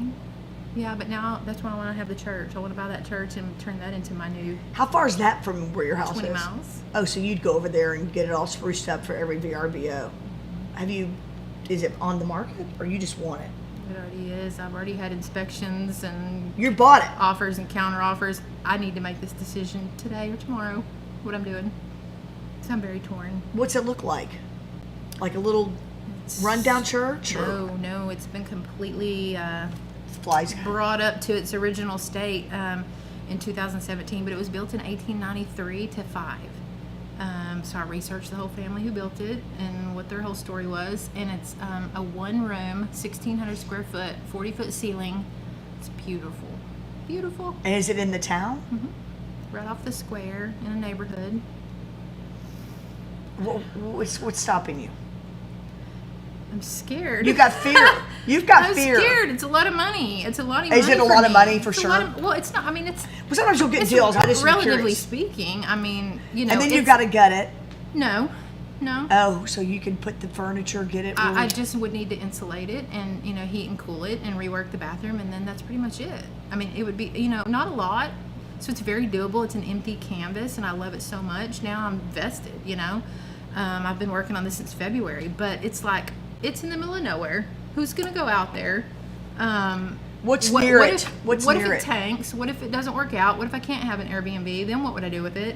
You know, and then my mind just is tormented over What's it near? Like what towns? Like Lake Bridgeport. So people visit there, right? Yeah, without me saying too much, because I don't want nobody else to go buy it. That's true. Before it goes on, don't say Yeah, another word. Yeah. I mean, it's beautiful, and you know, everybody I know is like, if anybody could do this, it would be you. I know I could market it. I would create an Instagram page for it. That's all you do. I Yeah, would have simple. a whole coffee table book with the history of the darn place, which I've already obsessed about. And then you make now. it simple, And then right? Because I people would keep it very simple. Yeah. I mean, it would be big, substantial, beautiful furniture in it, but not a lot of stuff all over the walls. Not like you have your house. Right. No, I don't want people to lose sight of the fact that it is a church. It's still a church, you know? So I think it would be neat. You know, I mean, I think that is the draw. Come out, you know, to the country where it's peaceful and, you know, stay the weekend in this. When you historic say building. people built a couple, what does that mean? Like back in the day, did people build the church so they could go to pray? Like it would be Yeah. the people in the town that had the money to do Well, that? so I mean, like this why particular did- man, yeah, he was studying to be a Methodist Okay. minister. Okay. And then the Civil War broke out, and he joined the Confederacy. Okay. When the war was over, he moved to this particular town. They were having church at all these different people's houses, and they decided they wanted to build a church of their own. So the land was donated, and all the work was, you know, they came together, and that's why it took 3 years to build it. I'm sure they built it as they could, you know, When they time got and money. when they got wood, Yeah. you know, could afford the wood. So yeah, How big's the town it's in? it's tiny. It's tiny, but 400, 600 it's people? got probably more, probably a little more. Well, you than say that, but tiny. it's got a lot going for it. I mean, we're within 5 miles of Bridgeport, within 5 miles of the lake, close to 114. It's got some things going for it. Yeah. But to get I'm just there. scared, and my husband's not really on board. I mean, he is, and he's like, But he's just sort of like, what are you doing? yeah. I mean, he knows me. I mean, My husband this is does that all the totally time, and something you I just- would pull. He's like, if you want to do it, it's on you. Do it, but just know that I don't think it's the greatest idea. He's Why? trying. He's at a point in his life. He's trying to de-stress and do less in his life that causes him Yeah, stress. I get that. And I'm over here trying to do To this. create more But stress. that's just who I am. I said, you don't have to put a penny toward it. I will never ask you to go fix a thing, and I won't. I'm like, because now I'm independent, and now I'm going to be hard-headed about it. Gosh, that's so cool though to have a. I mean, there's nothing from stopping you to have its own little Instagram account No. and then just doing that. I just, you know, Airbnb is a hot button right now. In It's all a these real. cities. It's a real different. They don't have an ordinance against it, but who's to say that all But of a that's a sudden church that's they, by they- itself. They could decide, yeah. That's not a wanna- neighbor next to you. There is neighbors next to it. It's in a neighborhood, in a single family. That's kind of cool. So it's real cool, but But you they- know, yeah. all it takes, again, is one person not liking it. One person getting wind of it and going, oh, you know, just... you Then know, what would you do with it? That's... If you have a where my backup That's thing, where my confusion lies. Because, look, I just want it as a dollhouse for myself. I just want to go and decorate it and hang out and have my friends come over and parties and art classes and whatever I want to well, do. maybe that's what you think about. Think about that. Like, what's the second? If it's not going to be a VRBO, Well, could you and have like? Could you open a it for venue. people to have parties? They told me that I could not have a venue there. So specifically, they said you can't have a wedding venue. But now I'm like, 1,600 feet? Wait a minute. I'm like, it is a church. I can have whatever I want. Churches are built for people to be married in. How can you legally tell me that I can't have people married in a church? So I did find a federal law that prevents a local municipality from putting zoning restrictions on a church. So you could do weddings in there. And then you'd go to the I could, reception somewhere else. I could, but it's not what I want to do. I want to zhuzh it up. I want to go hang out. How many bedrooms? There is none. It's a studio. It's one bedroom. Open room, and I would create. You gonna put a kitchen? No, I would make it an open concept. I would obviously have a refrigerator, like grab and go snacks, and a barbecue grill, and a fire pit, and provide some more stuff, and pack the refrigerator full of whatever they want, but not a stove. Just because that's a liability too. That's a lot of wood. That's a big old wooden structure. When people it could be a good little retirement place for you. Yeah, I mean, I don't know. But you're a real estate agent. I'll pick your brain after we're but done. it's I feel like anytime you buy anything in real estate, it's always a good thing. Well, that's what people and tell me. Texas is growing, but like I mean, you could also make a mistake in it. I mean, if you're buying somewhere that's just not growing. Yeah. But it is. But it has to be. Everything's coming that way. Everything's coming all over DFW, so I don't really know where that's going to stop and start. Like I think you sit on land, just sit on it. And it's on 0.6 of an acre. Is it? With pecan trees. So is there like some space between the neighbors? A little bit. Nothing behind it. There's no houses really behind it. You're just not used to that because when I say is there whatever, you say a little bit because you live on 2 acres. 3. Oh, 3. So you have no neighbors. Yeah.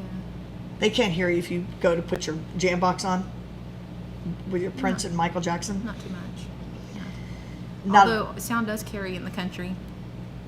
Yeah. Oh no, it does. Because when the neighbors fight and argue, we hear every word. Good to know. So y'all better stop fighting because we're windy out there, and we live up on like a little hill. And you can hear them. Oh yeah. It's great entertainment. So you know not to fight with your husband now on the.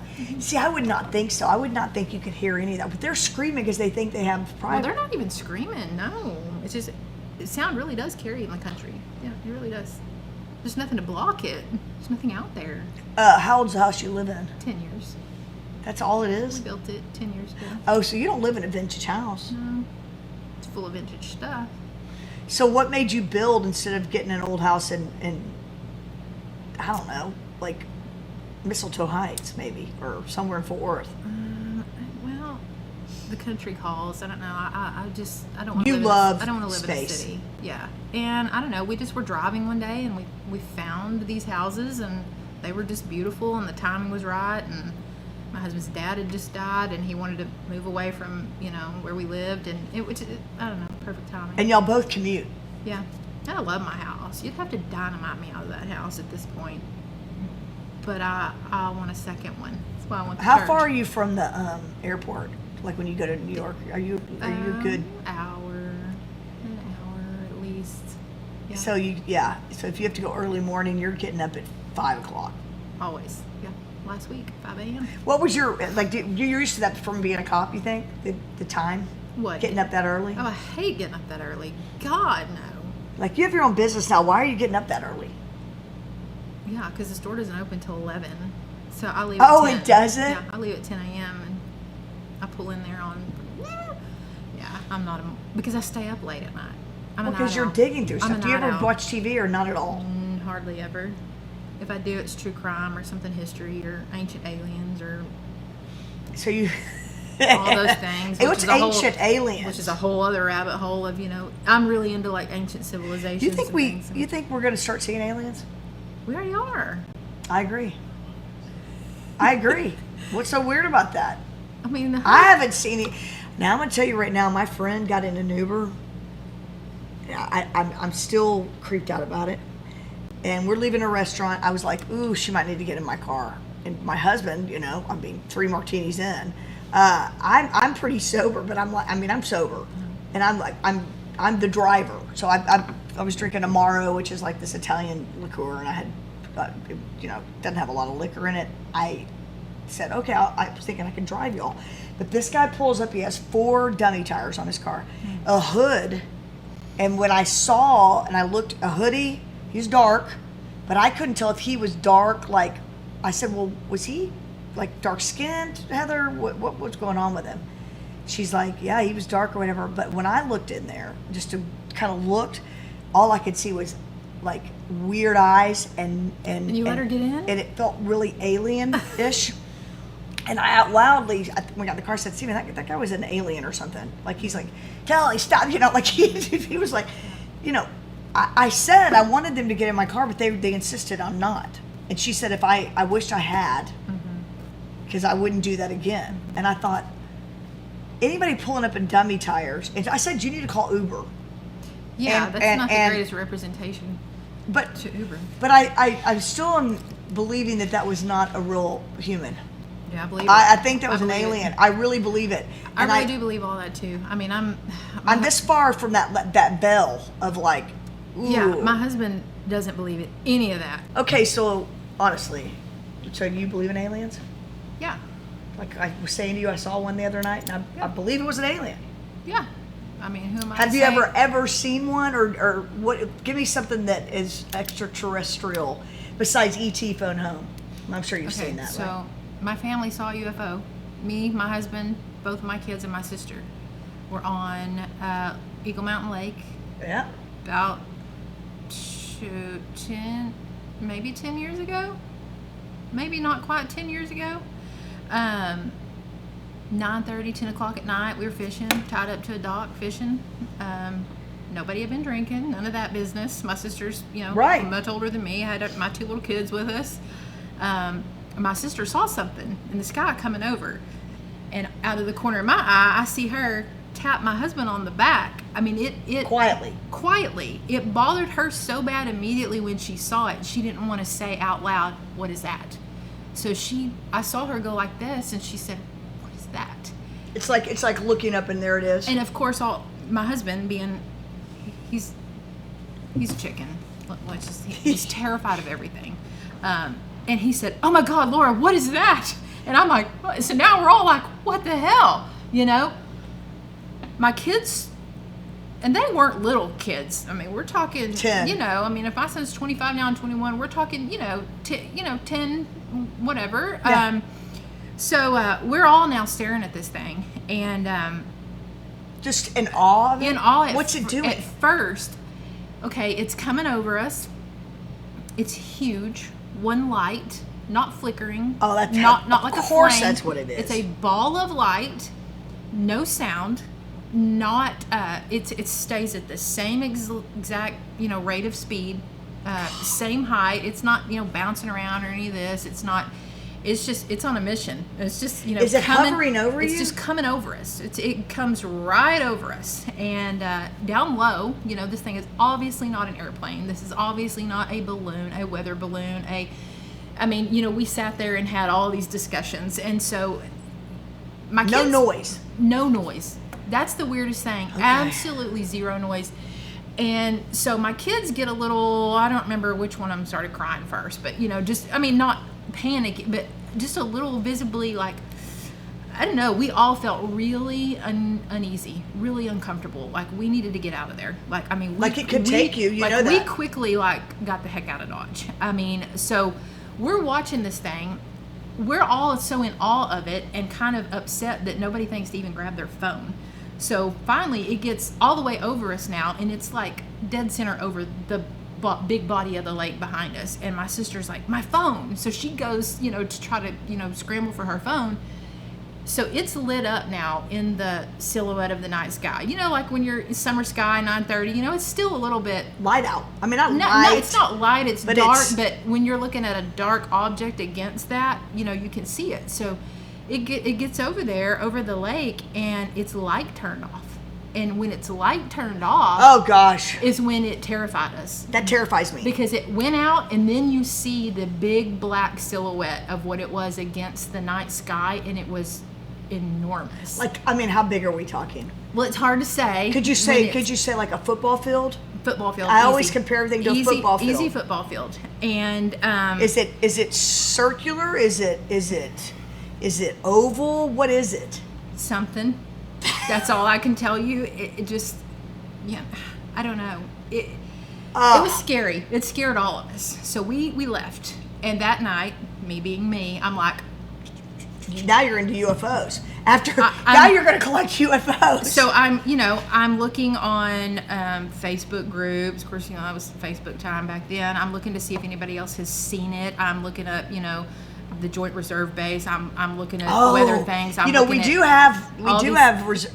Yeah. So I'm trying to figure out. We do have Lockheed here. What it was, and we just couldn't.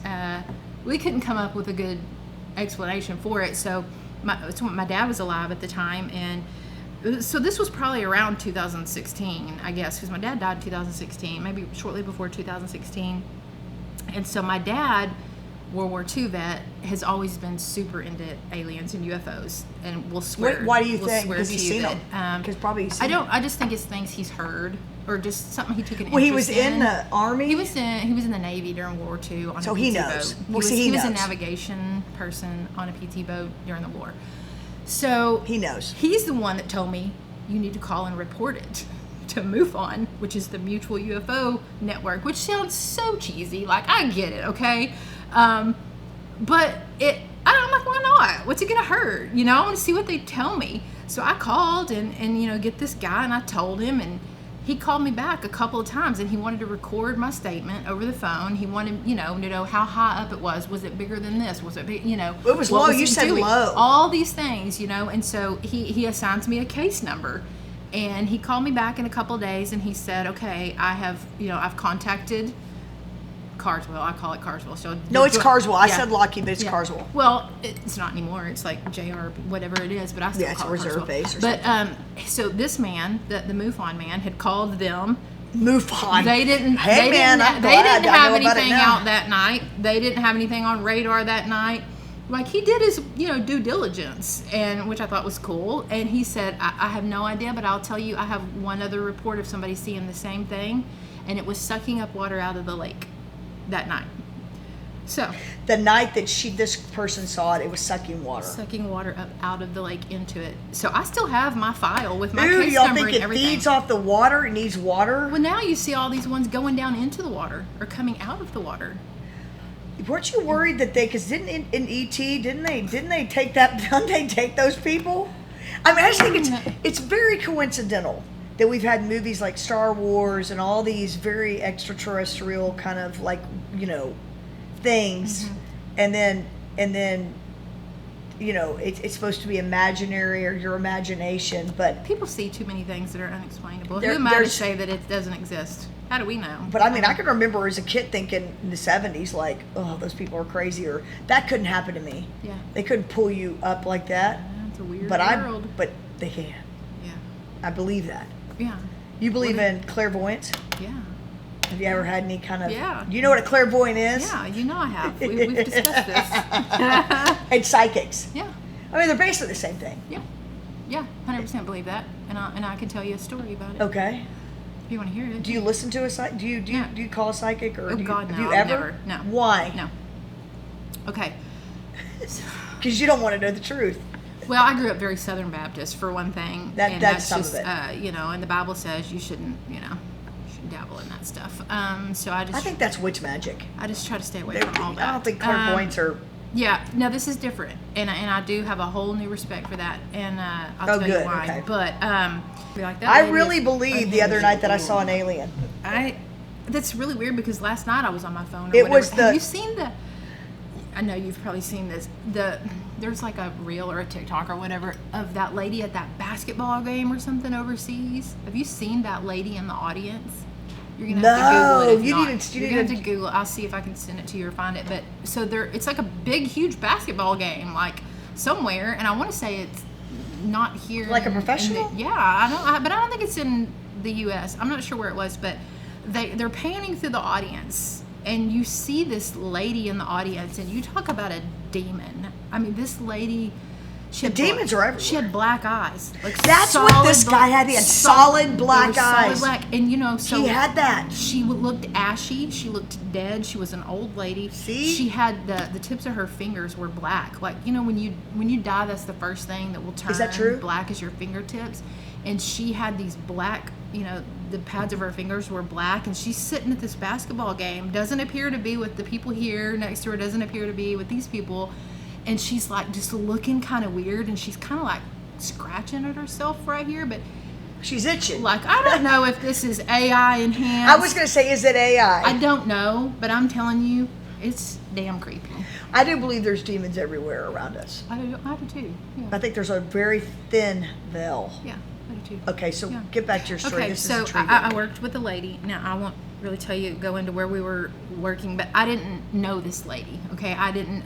We had a chance to meet, and we were working, and I thought this lady was kind of weird. I always, me and my coworker, we always. I mean, just different. So she just different. She had like a little pentagram situation that she would wear, and so her name was Victoria, but we called her VD for voodoo. So we would. Oh, voodoo and clairvoyance. We would laugh about her. We would make fun about her behind her back. Well, she's doing this with the voodoo doll with the pins like this. I'm gonna kill Laura. Don't piss Victoria off. You never know what's gonna happen. Well, you call her VD like venereal disease? Voodoo. Okay. For voodoo, yeah. Okay, well, whatever, however you want to call it. Yeah, so, okay, time rocks on. We're working together. One day we are at a lunch break, and we're in the lunchroom, table about like this. So there's, all these strangers that don't really know each other. And she's sitting there. Well, her and I both got promoted to supervisor of where we were working at the time. And so that's what forced us to have to start working really closely together, which, before I wasn't really working closely with her. So she would tell me that she was clairvoyant. And I'll tell you who her grandfather or great-grandfather is. Edward Levain Casey. He's written books. He's known as the Sleeping Prophet. Very well documented. So you can look him up. But and I at the time wasn't familiar with him. I am now. I'm not at all. And I have gotten all of his books and read them. He actually was a Baptist minister, and he was a clairvoyant, and he has made a lot of predictions, but his things would come in a dream. So they called him the Sleeping Prophet. Like, he made all these predictions that came through, and he was totally clairvoyant. So she was explaining to me that she's a relative of his, and she had this ability, and I was like, good for you. And she would always say, because you were trained in your Baptist mind not to talk or yeah, she would say, I can read something for you if you want. And I'm like, no, I'm good. So one day we're at lunch. We're Catholic, we can do that. So one day we're at lunch, and we're at a long table, and there's 3 or 4 of us over here and 4 or 5 people over here, and she's like, gets weird, and she looks across the table, and she says, I'm getting something real strong, and I need to tell you what I do, what I'm about. Can I give you this information? And the girl didn't know her. Okay, she said, yeah, whatever. So she starts going, telling this girl, and the tears are flowing immediately. So she was able to channel this girl's dead father. So she's detailed down to very specific detail. She's in contact with dead and people. I won't get into all of it, but it was very detailed. And so over the course of the next few weeks, I saw her do this time and time again to the people that we worked with. Okay, so are you starting to pull away from her? No, I found her really fascinating, and the more I got to know her, the more I knew that she was a very genuine person. She was a very sweet older lady, meant no harm. And you believe her? Oh, I 100% believe her, because I sat there and I saw her do it. But here's the kicker. So that work wrapped up, and I lost contact with her. And one of my last big homicide cases at work that I was involved with, we had no body. Okay, so it's hard to try a case of murder when there's no body, especially in Tarrant County. Okay, you can't. It's tough. You can do it, but it's tough. And so I didn't know that. I was very involved in this particular case, which was also very heinous, very weird, twisted, also demonic in its own right story of what happened to this girl that was killed. And she was. But y'all didn't find her body. No, she was completely dismembered, and. Well, you did find her body then, because she was dismembered. No, we never found any. We never found any piece. Okay, well, are you the clairvoyant? I'm starting to feel like you didn't find her body, but she was dismembered. How do you know this? Oh, from the person who told the clairvoyant. Well, witnesses and the crime scene and the blood evidence and the luminol spray, and he was pawning a series of saws that he used to do this. Is this in Fort Worth? All these things, and so did we catch him? Okay, I got to hear this too. So okay. I'm intrigued by that. This was a really, really interesting case, and it spanned over the period of months. And I won't get into all the particulars, but Well, tell us the juicy part. We were getting ready to go to trial. Okay. So I'm basically star witness. Everything that's going to be brought up is going to be brought up based off of evidence that I have worked on. Because you came up, then you were called to the scene? Yes, and so I worked that scene for 2 solid days and nights. And weird demonic things happened inside that house too. Whole nother story.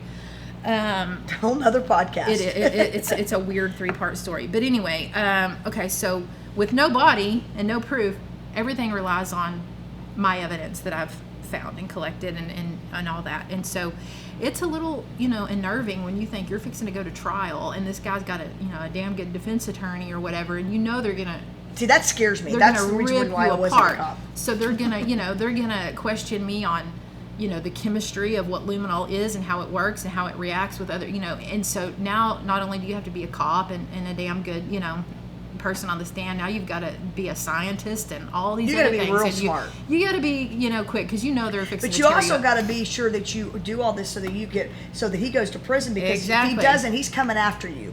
Exactly, and he tried to kill his own son, which was a witness. But anyway. Okay.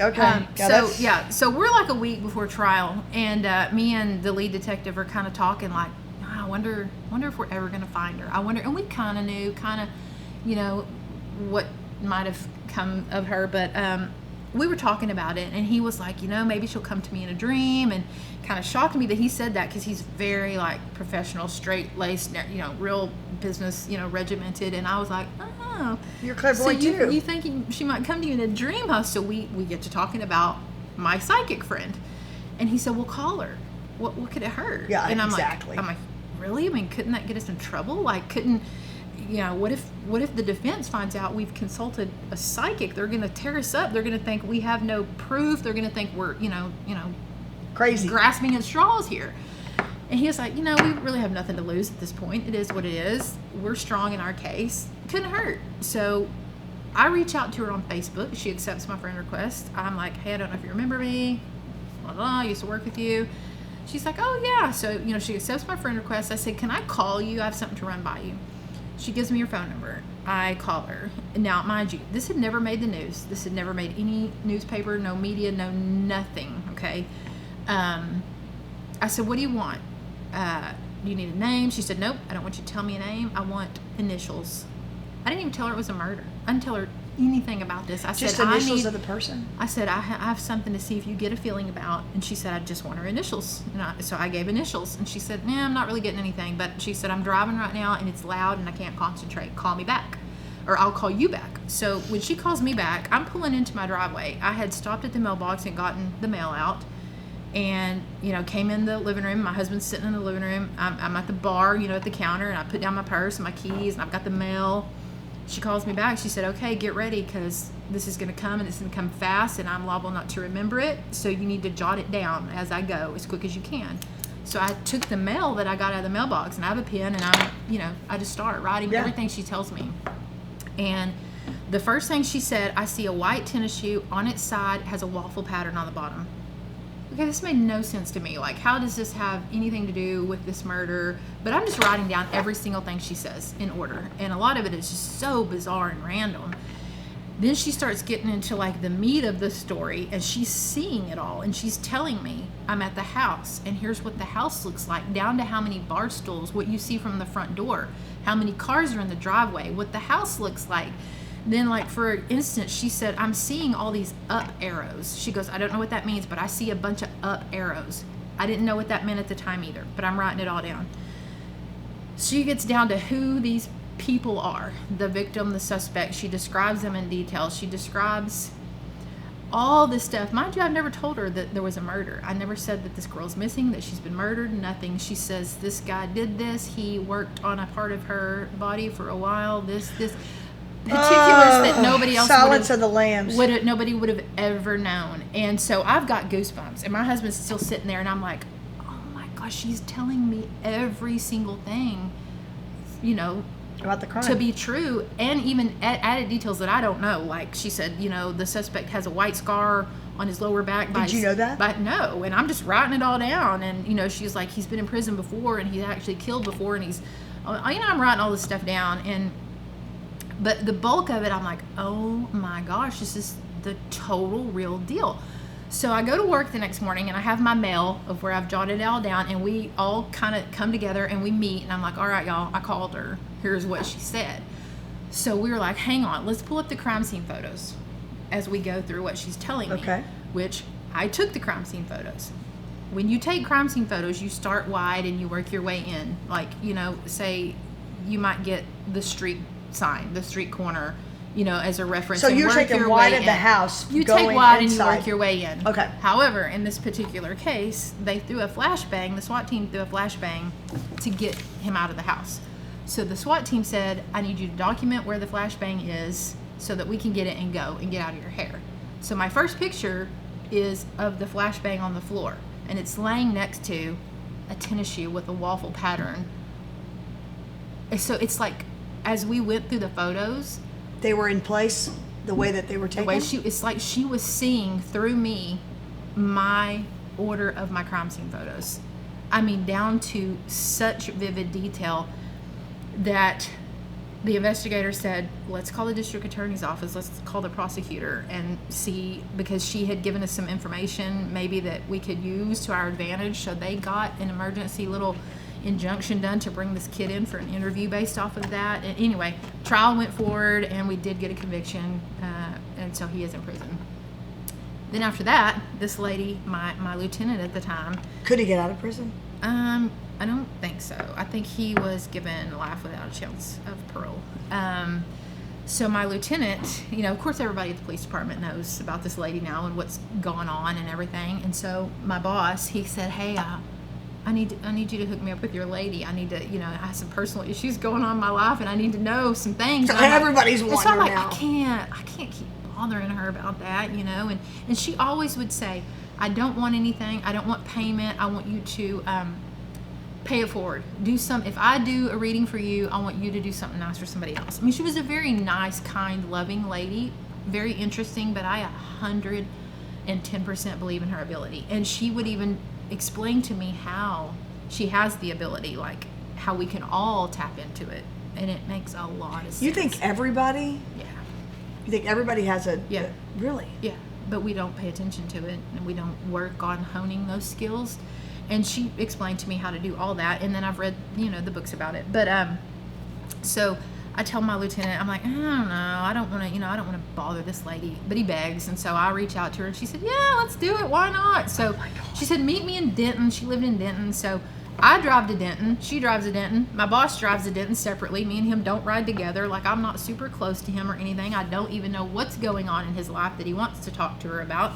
But I'm going to be like the mediator of this, awkward dinner at a restaurant. Oh, now. y'all are actually eating dinner. Yeah, we're going to go to, dinner on the square at this restaurant. Is he going to talk to you about his problems in front of your Well, I didn't know. I didn't know going into this what was about to go down. Okay. She just said, bring paper and a pen. And so I did. I got her a little spiral notebook, in appreciation to whatever, and wrote her a little note in there. And so she tells me and him, and I thought that he would come in and she would say, hi, I'm Victoria, nice to meet you, let's chat. He sat down and she was like, okay, it's about to get weird. My eyes may go cross. I may close my eyes. My head may go back and forth. She said, try to tell the waiter to wait until I'm done to bother us. And she just started going with it, man. And the first thing she was like, oh my gosh. She said, okay. She said she is at a house that looks like this, and she draws it. She said there's a circle driveway over here, and there's a Texas Star door, and there's a little yip yip dog in the backyard, and there's a body of water over here. And he's like, that's her dad's house. His wife had apparently left him, and he didn't know where she was, and I guess she was at her dad's house. And then this developed into like addiction and what causes addictions, and she saw a ski accident that he had, and then all just total weirdness, okay? And then all of a sudden she says, after we're her eyes doing weird stuff. We're into this thing. Yeah, a lot of times her eyes were just closed, and her head would, Yeah, I could see that. I could see that. Yeah, doing. And we're like 10 minutes into this, and she's, just talking all this stuff, and she's drawing, and she's writing, and she's jotting it down, and he's over there just bawling, and I'm freaked out, thinking, are you the devil? Like, should I even not be here? Like, what's going on? And because you were brainwashed by and them. She stops. Now, I did know his wife's name. I didn't know her. And all of a sudden she stops and she says, who's Mandy? And I was like, okay, I'm done with you. How do you know her name? And she said, they tell me.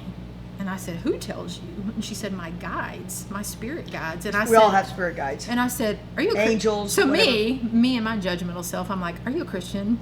And she's like, no, I'm not. I used to be a Christian, but I don't consider myself a Christian anymore. She said, but understand, these guides are angelic beings. She said, this is not coming from they're angels. A dark place. She said, these are just, and I'm like, wait a minute. I said, I'm so confused and I'm so weirded out by you. Like, I love you and I think, you're an amazing lady, but I'm real weirded out by you right now. Like, I need to know. When you say they told you, did you hear it? Did you see it? Did you, she said, well, sometimes it's both. Sometimes I audibly hear the words. Sometimes I see it like a movie. Sometimes I will hear it in another voice, like they are telling her what to say to somebody else. Wow. And she said, not all of the time is it correct. And sometimes she said, I'll be off a little bit, and I'll give an example. So then we go through that whole thing and he gets, his information he needs. And then so it became kind of jovial at that point. We're all kind of like, eating and, having our drink and appetizer or whatever. And so we're kind of starting to make a joke about it now. And he's like, well, hey, I never knew my grandma. What do you see her up there? What's she doing? And she said, well, actually, she's been with you the whole time. And he said, well, what was her name? And she said, her name is William.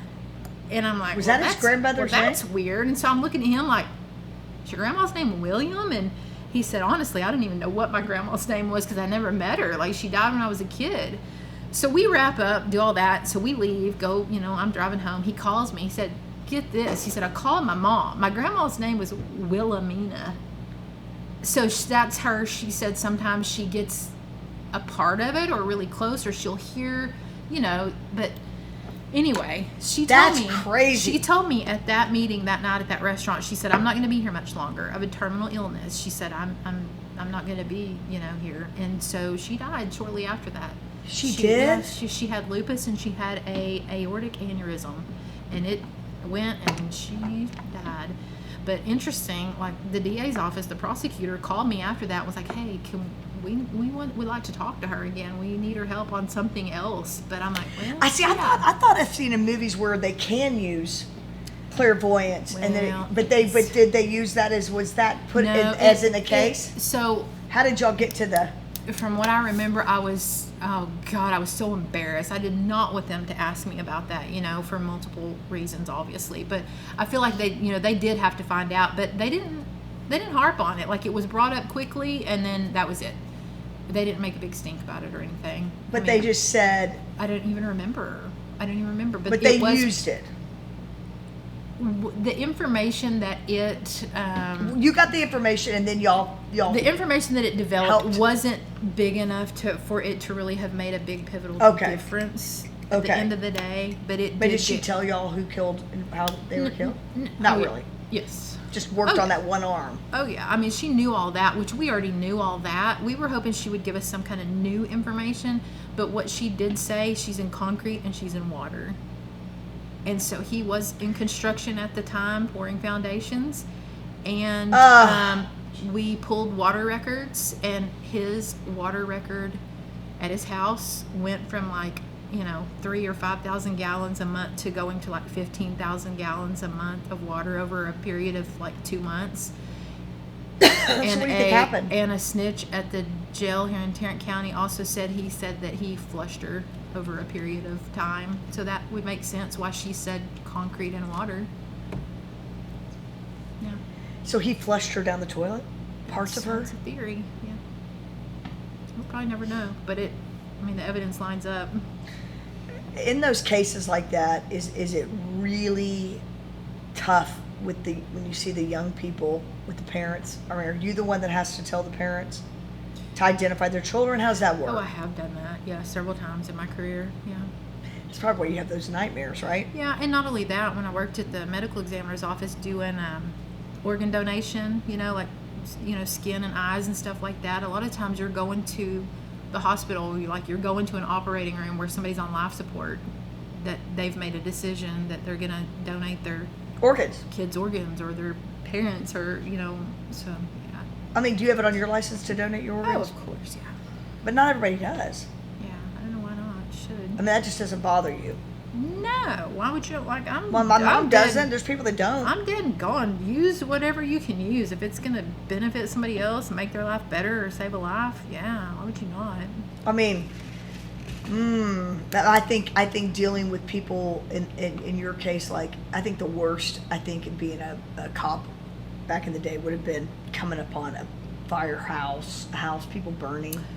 I just can't. Okay, one of my reoccurring dreams, if I'm being truthfully honest, and I have this at least twice a week, and like I said, it's a little bit different every time, but it's always the same theme. I'm in a car, and I'm by myself, and it's middle of the night, dark, and I'm on a highway, like it's a big 4 or 5 lane highway, and there's nobody for miles and miles, and then all of a sudden I come over this hill, and there's wreckage. There's just pieces of cars, and like smoking, and like it's happened a good while ago, like 30 minutes to several minutes ago, and I'm the first one coming upon it. And there's body parts and people that are still barely hanging on, that are like cut in half, and they're like barely crawling and asking me for help. And it's like in my dream, I don't want to get out, and I want to just keep driving. I probably would be. And I'm terrified, and I'm like, I don't want to get out and deal with this. Let me just keep going. Nobody will ever know if I just run over them and keep going. But I have to do the right thing. I have to get out. And then I'm up, and then I'm you like, wake up, and when I'm awake, I'm upset. Like I'll wake up and my heart is going 90 to nothing, and I feel like crying, and I feel scared. Have you had and upset, anybody analyze your dreams? No, and you know what? She offered to do that for me, and she offered. You should have, but you were in that Baptist fear. She even offered to do a past life regression. Yeah, you might could have gotten over it for me, and I was like, no. I was too weirded out by that. Are you now, though? Do you wish you had? In a way, but I think it might have stressed me out even more. I don't know. I'm a very anxious person, so it might have stressed me out. But I highly recommend look at his books or Google him. I think I would absolutely love him because Google him. I never wanted to be a forensic psychologist, but I definitely wanted to be a psychologist, and then I just ended up going pretty fascinating. And so then when I found out, I'm like, well, because at first I'm calling BS on all her story, but no, she really is related to him. That I don't know if it's like a great grandfather, second, third, or what it is, but she explained to me a lot, 2 simple ways. She said everybody has that. It's called a RAS, your reticular activating system in your brain. And she said, for example, like, have you ever gotten a new car? And you're out driving on the road, and all of a sudden you're like, oh my God, that's a car just like mine. Oh, there goes it, and you've never noticed seen that car kind of car before. She said, so it's basically that. It's just like they were there all along, but you have a new reason to be aware of it. So she said, if we take that and really pay attention, she said, every day, all day, things are coming at you, signals, feelings, intuitions, and we just tune them out. She said, it's like if you're at a restaurant, and me and you are at a restaurant, and there's all these conversations going on around us, but if they said, Kelly, or if they said, fully erect pie, I mean, your brain is going to be like, oh, aware. It just is, we tune out so much, and I 100% believe that. It makes so much sense. Well, it's like opportunities, I think. And you can practice it. You really can. You can hone in and practice it, and you can go online. Does that book help you do that? She has books about that. I think she's also was an author too, but I thought about learning how to do that and wanting to get into that more, but then I thought, maybe I don't want to do that. Well, I'm I always wonder if that would help your. I think it'd make it worse. Well, I don't know. I mean, I feel like PTSD. One thing can trigger, and it might be minor. Like you might have 2 kids from the same family, same thing happened to them. Like Prince of Tides. Remember that movie where, Nick Nolte and then his sister wanted to commit suicide. He had to go get a bunch of. I mean, like the trauma from those guys coming in the house and raping them. Everybody comes out of that differently. Like some kid might not even affect them, but then the other kid has got major trauma from it. Have you ever thought about doing like, what do you call that? EMD, like I think it's eye therapy, right? Mm-hmm. I think I do want to do that. I think you should. Because EMDR or whatever it is. EMDR. So I recently I think you need to do that. Went down that whole rabbit hole because Did I you? was Googling, actually not even a week ago, I was Googling nightmares, PTSD nightmares, how to get over them. Can you get over them yourself? And how many years have you had it? And, I mean, really my whole life. So you should really do have. EMDR I really or hypnotism. I don't think that would work as much. Yeah, I don't know. But what about doing ayahuasca? We were talking about that one time. I don't know what that is. It's like a psychedelic mushroom. Oh Lord, now that scares me. But Joe Rogan, he took it and Yeah. did it, and he said it really awakened him. Well, I had an old neighbor. It scares me too. I had an old neighbor not a that drug did person. that said, it started saying stuff, and he was like, it changed my life, and I'm like, It's ayahuasca. I don't know, that freaks me out. You know, I'm not even a drinker. mushrooms that are, Yeah. I mean, they were given to I us for a don't reason. even drink alcohol. Yeah. I don't, because I have You to don't be, need to, it sounds like. Well, I have a need to be in control at all times. I don't like the way it makes me feel. I cannot relinquish that control. When do you go to dinner, you don't order a No, cocktail? Never. I don't like it. Never have? No. Or you used to when you were younger? No, I've never been a drinker. No. I've tried to enjoy it. I just don't enjoy it. Does your husband? I mean, he drinks like Beer and he stuff, but drinks, y'all are not, yeah. He drinks, 4 or 5 beers a night, but Michelob Ultra is not really true beer. But Water beer? I mean, yeah. I mean, he's I wish I could do something to chill out sometimes, but it's not me. I just don't enjoy it. So I'm Yeah. very amped up all the time in my own brain. Yeah, what's your sign? You mind me asking? Sagittarius. Yeah, okay. I just think that's interesting that you can't, like you do all this stuff and never. I mean, your guys are very adventurous, the Sages. Yeah, I am adventurous. But because you look at your jobs that you've done. Yeah. But the whole in your head, you can't get out of that. EMDR, I think, is what it is. You need to look into that. Yeah, I am. I just looked it up last week. Isn't that funny? So, It's really doing some major stuff to people, like with PTSD. Yeah. Look, I'd love to not have nightmares anymore. Because I just told my husband last week, sometimes the nightmares I feel like I don't even think I dream anymore. Sometimes they feel scarier than actual reality. I think Does he feel you at night moving a lot or doing anything? Oh God, no. He's dead to the world. Because I mean, I used to have dreams that I was flying, and that was cool. But now I don't have anything. Interesting. Sometimes I wake up and I'm like, do I ever dream anymore? You do. You just don't remember them, I guess. But some were vivid and cool. Like, but I wouldn't want nightmares. Yeah, That's a different deal. I rarely have a good dream, or like a happy dream, or some rare. Is it weekly that you do this, Weekly. or is it every night? Sometimes it'll be every night in a row, and then I might skip a night or two, and then it'll come. You don't every take day. any kind of sleeping aid, No. because I was gonna say that could enhance it. Don't do it. Heck no. Mm-mm. Magnesium, you probably Nope. should take. Okay, you won't take it. Oh well, I've taken magnesium. I thought you were going to say melatonin. No, I don't do it. No. No, magnesium is great for you, but I am shocked that it's still going on. Yeah, and it seems to get worse, and I'm out of it. I'm not even in that realm anymore, and it's gotten worse because I think the older you get, and the wiser you get, and the older your kids get, and the more you're introduced to weird things of this world, You mean like yeah. what we've all been talking what we've about. been talking about, It yeah. just really makes you question your whole life, your existence, everything that you believed. everything that you've believed, everything you've been told. Like, what in the world? What your parents told you, I mean, everything that you've been. like how old this earth really is I'm compared to kinda what we there. were told, how old civilization is compared to what we originally thought. I mean, dinosaurs. Bible did like How about dinosaurs come doctors? before the people. How about pharmaceutical meds? How about let's get crazy about government? You could go down a. Yeah. I think all of it's questionable. Mm-hmm. Like if it's, there's an old saying, right? What is it that, if it smells like shit, it's probably shit. Yeah. I mean, Yeah. I don't know. There's just too much. Yeah. Agreed. But then there's, how do you ever siphon through what's truth? But I can tell you, I believe in that UFO coming out. I believe we've always had that. Why you saw it, I don't know. You don't watch all those shows on TV? Which ones? I don't know. How about?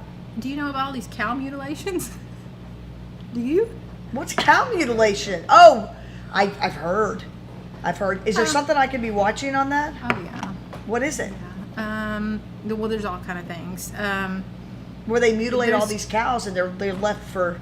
So That's yeah, what it is. So one of the shows that I watched about that recently was like the new Unsolved Mysteries. You know, it's new. It's not like the Unsolved Mysteries from when we were kids, like Creepy Friday Night Unsolved. But it's the one on Netflix? One. I think so. Okay. It's the new version of it where it's very fascinating. But they did a whole show about the cow mutilations, and it's got to be aliens. It's got to be. I mean, it's been happening since the 1700s, documented, that we know for sure. There's no blood spill. There's no bugs. There's no maggots. No other animals want to come near it. There's no footprints. There's no tire tracks. A lot of times these cows are picked up from the field that they were in and dropped off a mile away in some other farmer's field over a fence. And they're just dead? They're dead. There's dead, and there's no blood. And there are laser cut precisions. Their tongues are... Is stuff taken out? Their tongues are taken out, and their anal cavity or their female parts are taken out, removed. Well, that's for aliens? And burned with laser precision. And even in that show, it'll show you the edges of the skin. And you can see like where it almost looks like the old pinky shears, you know, that you cut fabric with, like the zigzag, but it's burned. It's a laser cut. I mean, there's no denying that. And so they talk to all these farmers. Police officers. There is tons of, heck, they had a whole bunch of them out here. They'll go on ranches and these cows will be just... They had a whole series of them out here in Texas a couple of years ago that went on for months. I mean, what is that about? So tell me the show. I'm writing this down. I got Okay, Unsolved Mysteries, but the new one. I don't know if it's on Netflix, but I'll send you. I'll see if I can find it. You will? I'll send you. Okay, because I believe it all, but I know that's what it is. There's no question in my mind, but it's so amazing to me what they would need it for. Why are you taking the tongue out? Why are you taking? Well, that's just the thing. Look, I don't know. That's just the thing. What? We don't know. We don't know. Well, we don't know why. It's just a mystery. Everything's a mystery. It's so weird and bizarre. So what's your new adventure? What are you going to be doing? What's Laura going to be doing? Well, minus the church. And minus that you're going to New York to meet. New York. You can't say who you're going with. Well, I know who you're going to. Who's going to be the famous people with you? Who's the music? Music people? Are you allowed to say it? One of them is Summer Dean. The other one is still in the works. I kind of know who they're trying to get. But is Summer Dean pretty famous? Yeah, I would say so. Okay, well, Elliot, Grand Ole Opry this week. Elliot, I need my Summer Dean hat back. I know you took it from me because I saw you fishing. That's my son, and I need that back because it's a cool. I went to see her at Magnolia, and fell in love with her. I was like, that girl is so cool. You dress her? You style her? No, she shops. She's the reason why I let my hair go gray because I saw it on her and I loved it and I thought. And you guys kind of had the same color hair, and so anyway, I had a cool ball cap that I bought at her Magnolia, and now that's the case, I want it back. You get your kids to start taking your stuff. Okay, and I want that back. So you need to tell him too. Bring that cap back to your mom because that's cool. Or I'll get you one. I'll have her sign you one. Will you? I'll try my best. Oh yeah, you get one. Get one signed for me. I'll pay for it. Get one signed for me, and then I'll have a better hat. Fair enough. Yeah, when you said her name, I was like, oh, and I love her name. I think that's like. And we don't know who the second one is. Well, I do, but I'm not going to say. I don't think it's been finalized yet. Well, I like his music. Yeah, probably. Can I make a guess? Can I guess? Yeah. Is he very famous? Wait, is he in movies? His music is in movies? He's known all, okay. Fort Worth. He's Leon Bridges. Probably. Yeah, he probably might be. But who knows if that's going to happen. I will ask you this. I've seen him in concert, and he is my boyfriend. Yes, but the bottom line, he doesn't know it yet. The same. He's your boyfriend too? Yeah. Okay, well, if you get a T-shirt signed by him or you get something signed for him, I'll reciprocate. Who my boyfriend really is Brandon Marcel, his backup singer. Who's that? His backup singer. Oh, his backup singer, Leon. They live together, but just a cool dude. So he's one. He'll come. So he comes in there too. So he'll come into my store, and we have these kind of conversations. We literally talk about the weirdest, deepest things, like ghosts and aliens and burial versus cremation. We get off into it. I almost got into that with you about what you were going to be, cremated or buried. Well, and I'm going to be cremated. And look, this dude's young and hot, and I'm like, why are you? How hot is he? I'm gonna have to look him up. Did I see him on stage at Dickie's? Yeah. Oh, they're all hot He's though. got long hair, but sometimes he pulls it up. But I'm like, why are you in here talking to me? And I'm just an old lady, and I'm not cool. And he's like, I love to talk to you. And he just like, He's enamored by you. He's like this, and we're just talking, and then like he'll go to, like he leaves, and I'm like, all right, and we'll hug, and then he's like, sit down on the curb with me outside, and we'll talk, and I'm like, oh God. But yeah, I mean, last time I'm like, so we started talking about cremation versus burial, and he said, I don't think it's right to be cremated. I don't know if you'll go to heaven if you're cremated. I'm like, well then, okay, what about this? If you die in a house fire, are you not going to heaven because you're? And he was like, what? I've never thought about that. He was like, this is why I like you. Okay, so why is cremation? I don't know if I believe that. Well, I don't know. That's tricky. I mean, I've always said I think it's just a waste sometimes to put in. That's what I say. Would you buy? Okay, I am gonna. I know I probably need to wrap this up, but I gotta ask this: would you buy land that had a known cemetery on it? Well, I mean, there's not one on my land, but there's one that I can see from my backyard. And Yeah, it didn't bother me It either. doesn't bother me at all. I mean, I have 2 human skulls in my house. This church that I'm You're the wrong person to This church ask. that I'm trying to buy, if you think about it, it's had a lot of funerals in it. Yeah. And it would be 100% okay Well, sleeping there's been in a there. lot of dead bodies in it. Yeah, that is. But dead bodies don't bother you. This has been a part of my life. I have embraced that. I almost kind of think that it's kind of beautiful. Like I honor It is. Well, in I a honor way. it because I know where I'm going. Yeah. Or I think I know. Or we like to think we do. Yeah. I mean, purgatory for a little while because they've got to figure out what I've done and ask me a few questions. And I know Yeah, that. I'm they gotta aware. vet ya. And then it'll be like, okay, you figured it out, and I'll give them the answers they need. Yeah. Why I did it. Yeah. And they'll understand because I mean, I'm sure I'll be forgiven. Don't you ever hope like we get to heaven and it's like, okay, I mean, I hope that I wanna what see it's- my people. Like I hope what it's like is like, okay, the mystery will be unveiled. Like, okay, here's the skinny on dinosaurs and Totally. aliens and like When ghosts. wanting and to tell where they you- were like, this is really how long all this. I mean, and like here's the good things that you've done in your life. Because I it's- don't know. Like I just hope we know. At some Because point. we know we're here for a reason, Yeah. right? Yeah. But if you meet, you're gonna meet Leon. I've met him. Oh yeah, I've met him. You know him. Yeah. Yeah, Harry's very shy, He's very shy. He's really so shy he wouldn't and want to hear quiet. that people think he's I think hot. Well, I'm sure he's used to it, but like I think he thinks I'm a lot to take in. Like he Does he just kind of look at you and they're talking to you? And well, okay. So to be honest, when he first ever came in my store, my old store, I sent him an Instagram message and I said, "Look, here's who I am. It's what I do. I have this new vintage store.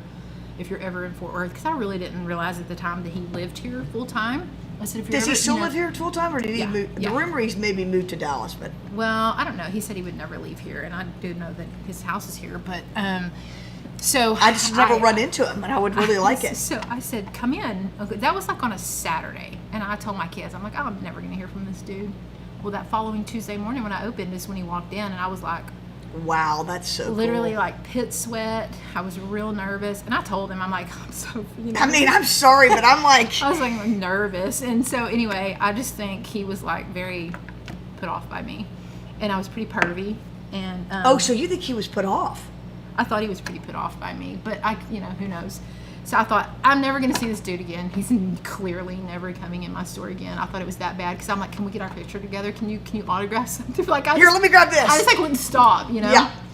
And then, the next time he came in, I was like, okay, I'm just going to leave him alone from now on. I just like, he comes in and I'm like, so let me know if I can help you with anything. No, you And don't. I didn't. No, I really do. I just totally leave him alone and let him do his own thing. Now, last time he was in the dressing room.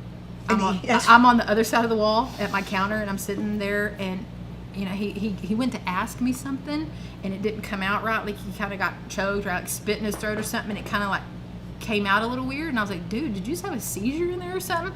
And he never laughed. He didn't skip a beat. He just was like, and asked me whatever it was. Like I don't think he got my, He doesn't get humor, maybe.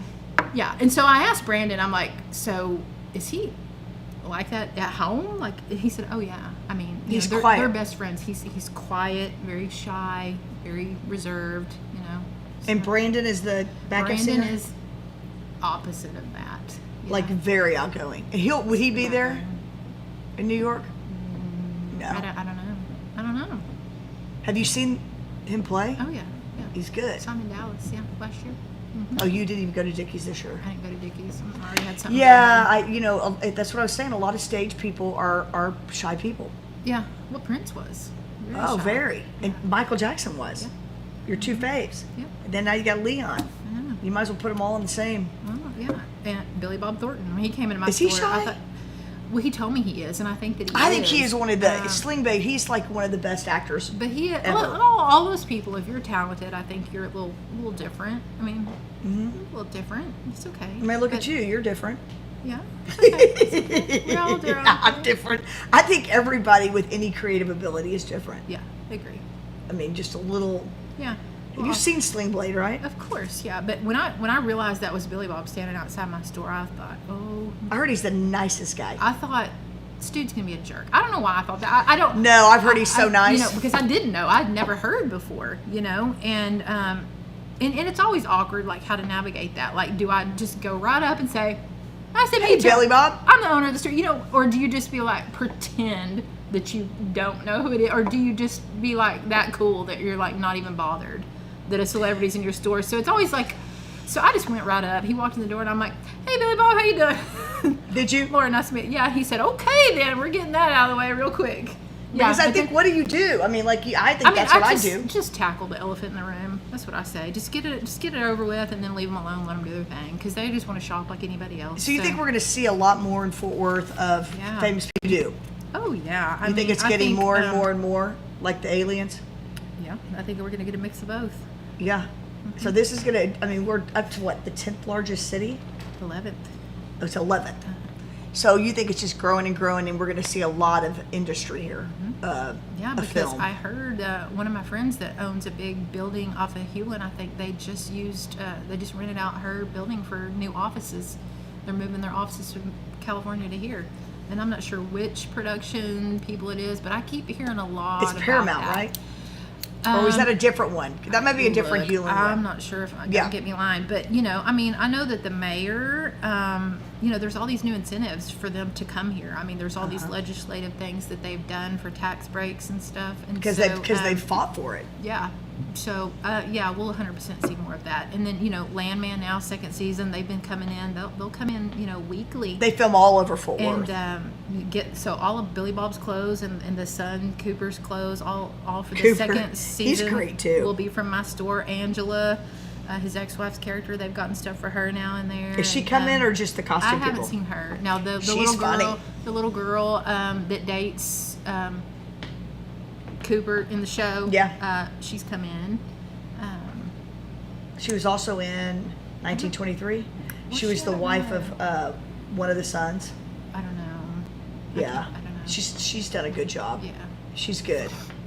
Yeah, I really enjoyed 1923 a lot. I mean, all of them. I like Yellowstone too, but my son was in Bass Reeves, first episode, the was he? First scene, the Confederate, the Civil War battle part. My son was in. You don't see him much, but it was a cool experience. Did he audition for that? Yeah, he signed up through Legacy Casting at my, You said sign up for this, do something? Because I'm trying to get him out of his comfort zone, trying to, spark something in him, So he did it, and it was fun, and he liked it, so it was cool. So maybe he's going to be an actor. We'll see. That's what I was talking to Billy Bob Thornton about my son, and he said, I would tell him if he's talented, because he is. He's very musically inclined, can play every instrument, never had a lesson, but he's really shy, and he doesn't really want to, he would never do any of that in front of anybody. And Billy Bob said, I have a daughter like that, and he said, I would tell your son that my advice to him would be to start writing, even if it's like a dream that he has, write it down. It's not only good for your mental health, but he said we need writers in this industry. So I thought that was nice of Billy Bob. And journaling's so good for you. Yeah, but it was cool of Billy Bob to even, give you the time? Take the time out to even have a good, genuine conversation with me, because they were in there a while, and he's very nice. Yeah, he is. Yeah. And he kind of dresses like that. Doesn't he wear girl jeans? He wears girls' jeans. Or did he bought any from you? What he bought was, I believe, T-shirts and some other kind of pearl. What kind of T-shirts do you have in there right now? Any cool rock and roll T-shirts? Yeah. Vintage? Okay, cool. Yeah. Yep. Well, all the things. I appreciate you coming on. It's been a complete blast. I mean, we could actually have you on again. I know. We'll talk about all kinds of interesting stuff. Let's do it. Maybe we could start a podcast on your dreams. No, God, that's scary. Well, maybe it'd get you out of it. Once you get to that EMDR, it's going to change your life. I mean, I think it's helped a lot of people. Yeah. I'll let you know. You will? But I'm down to come back anytime. Okay, good. I appreciate you coming on. It was so nice to meet you. You too.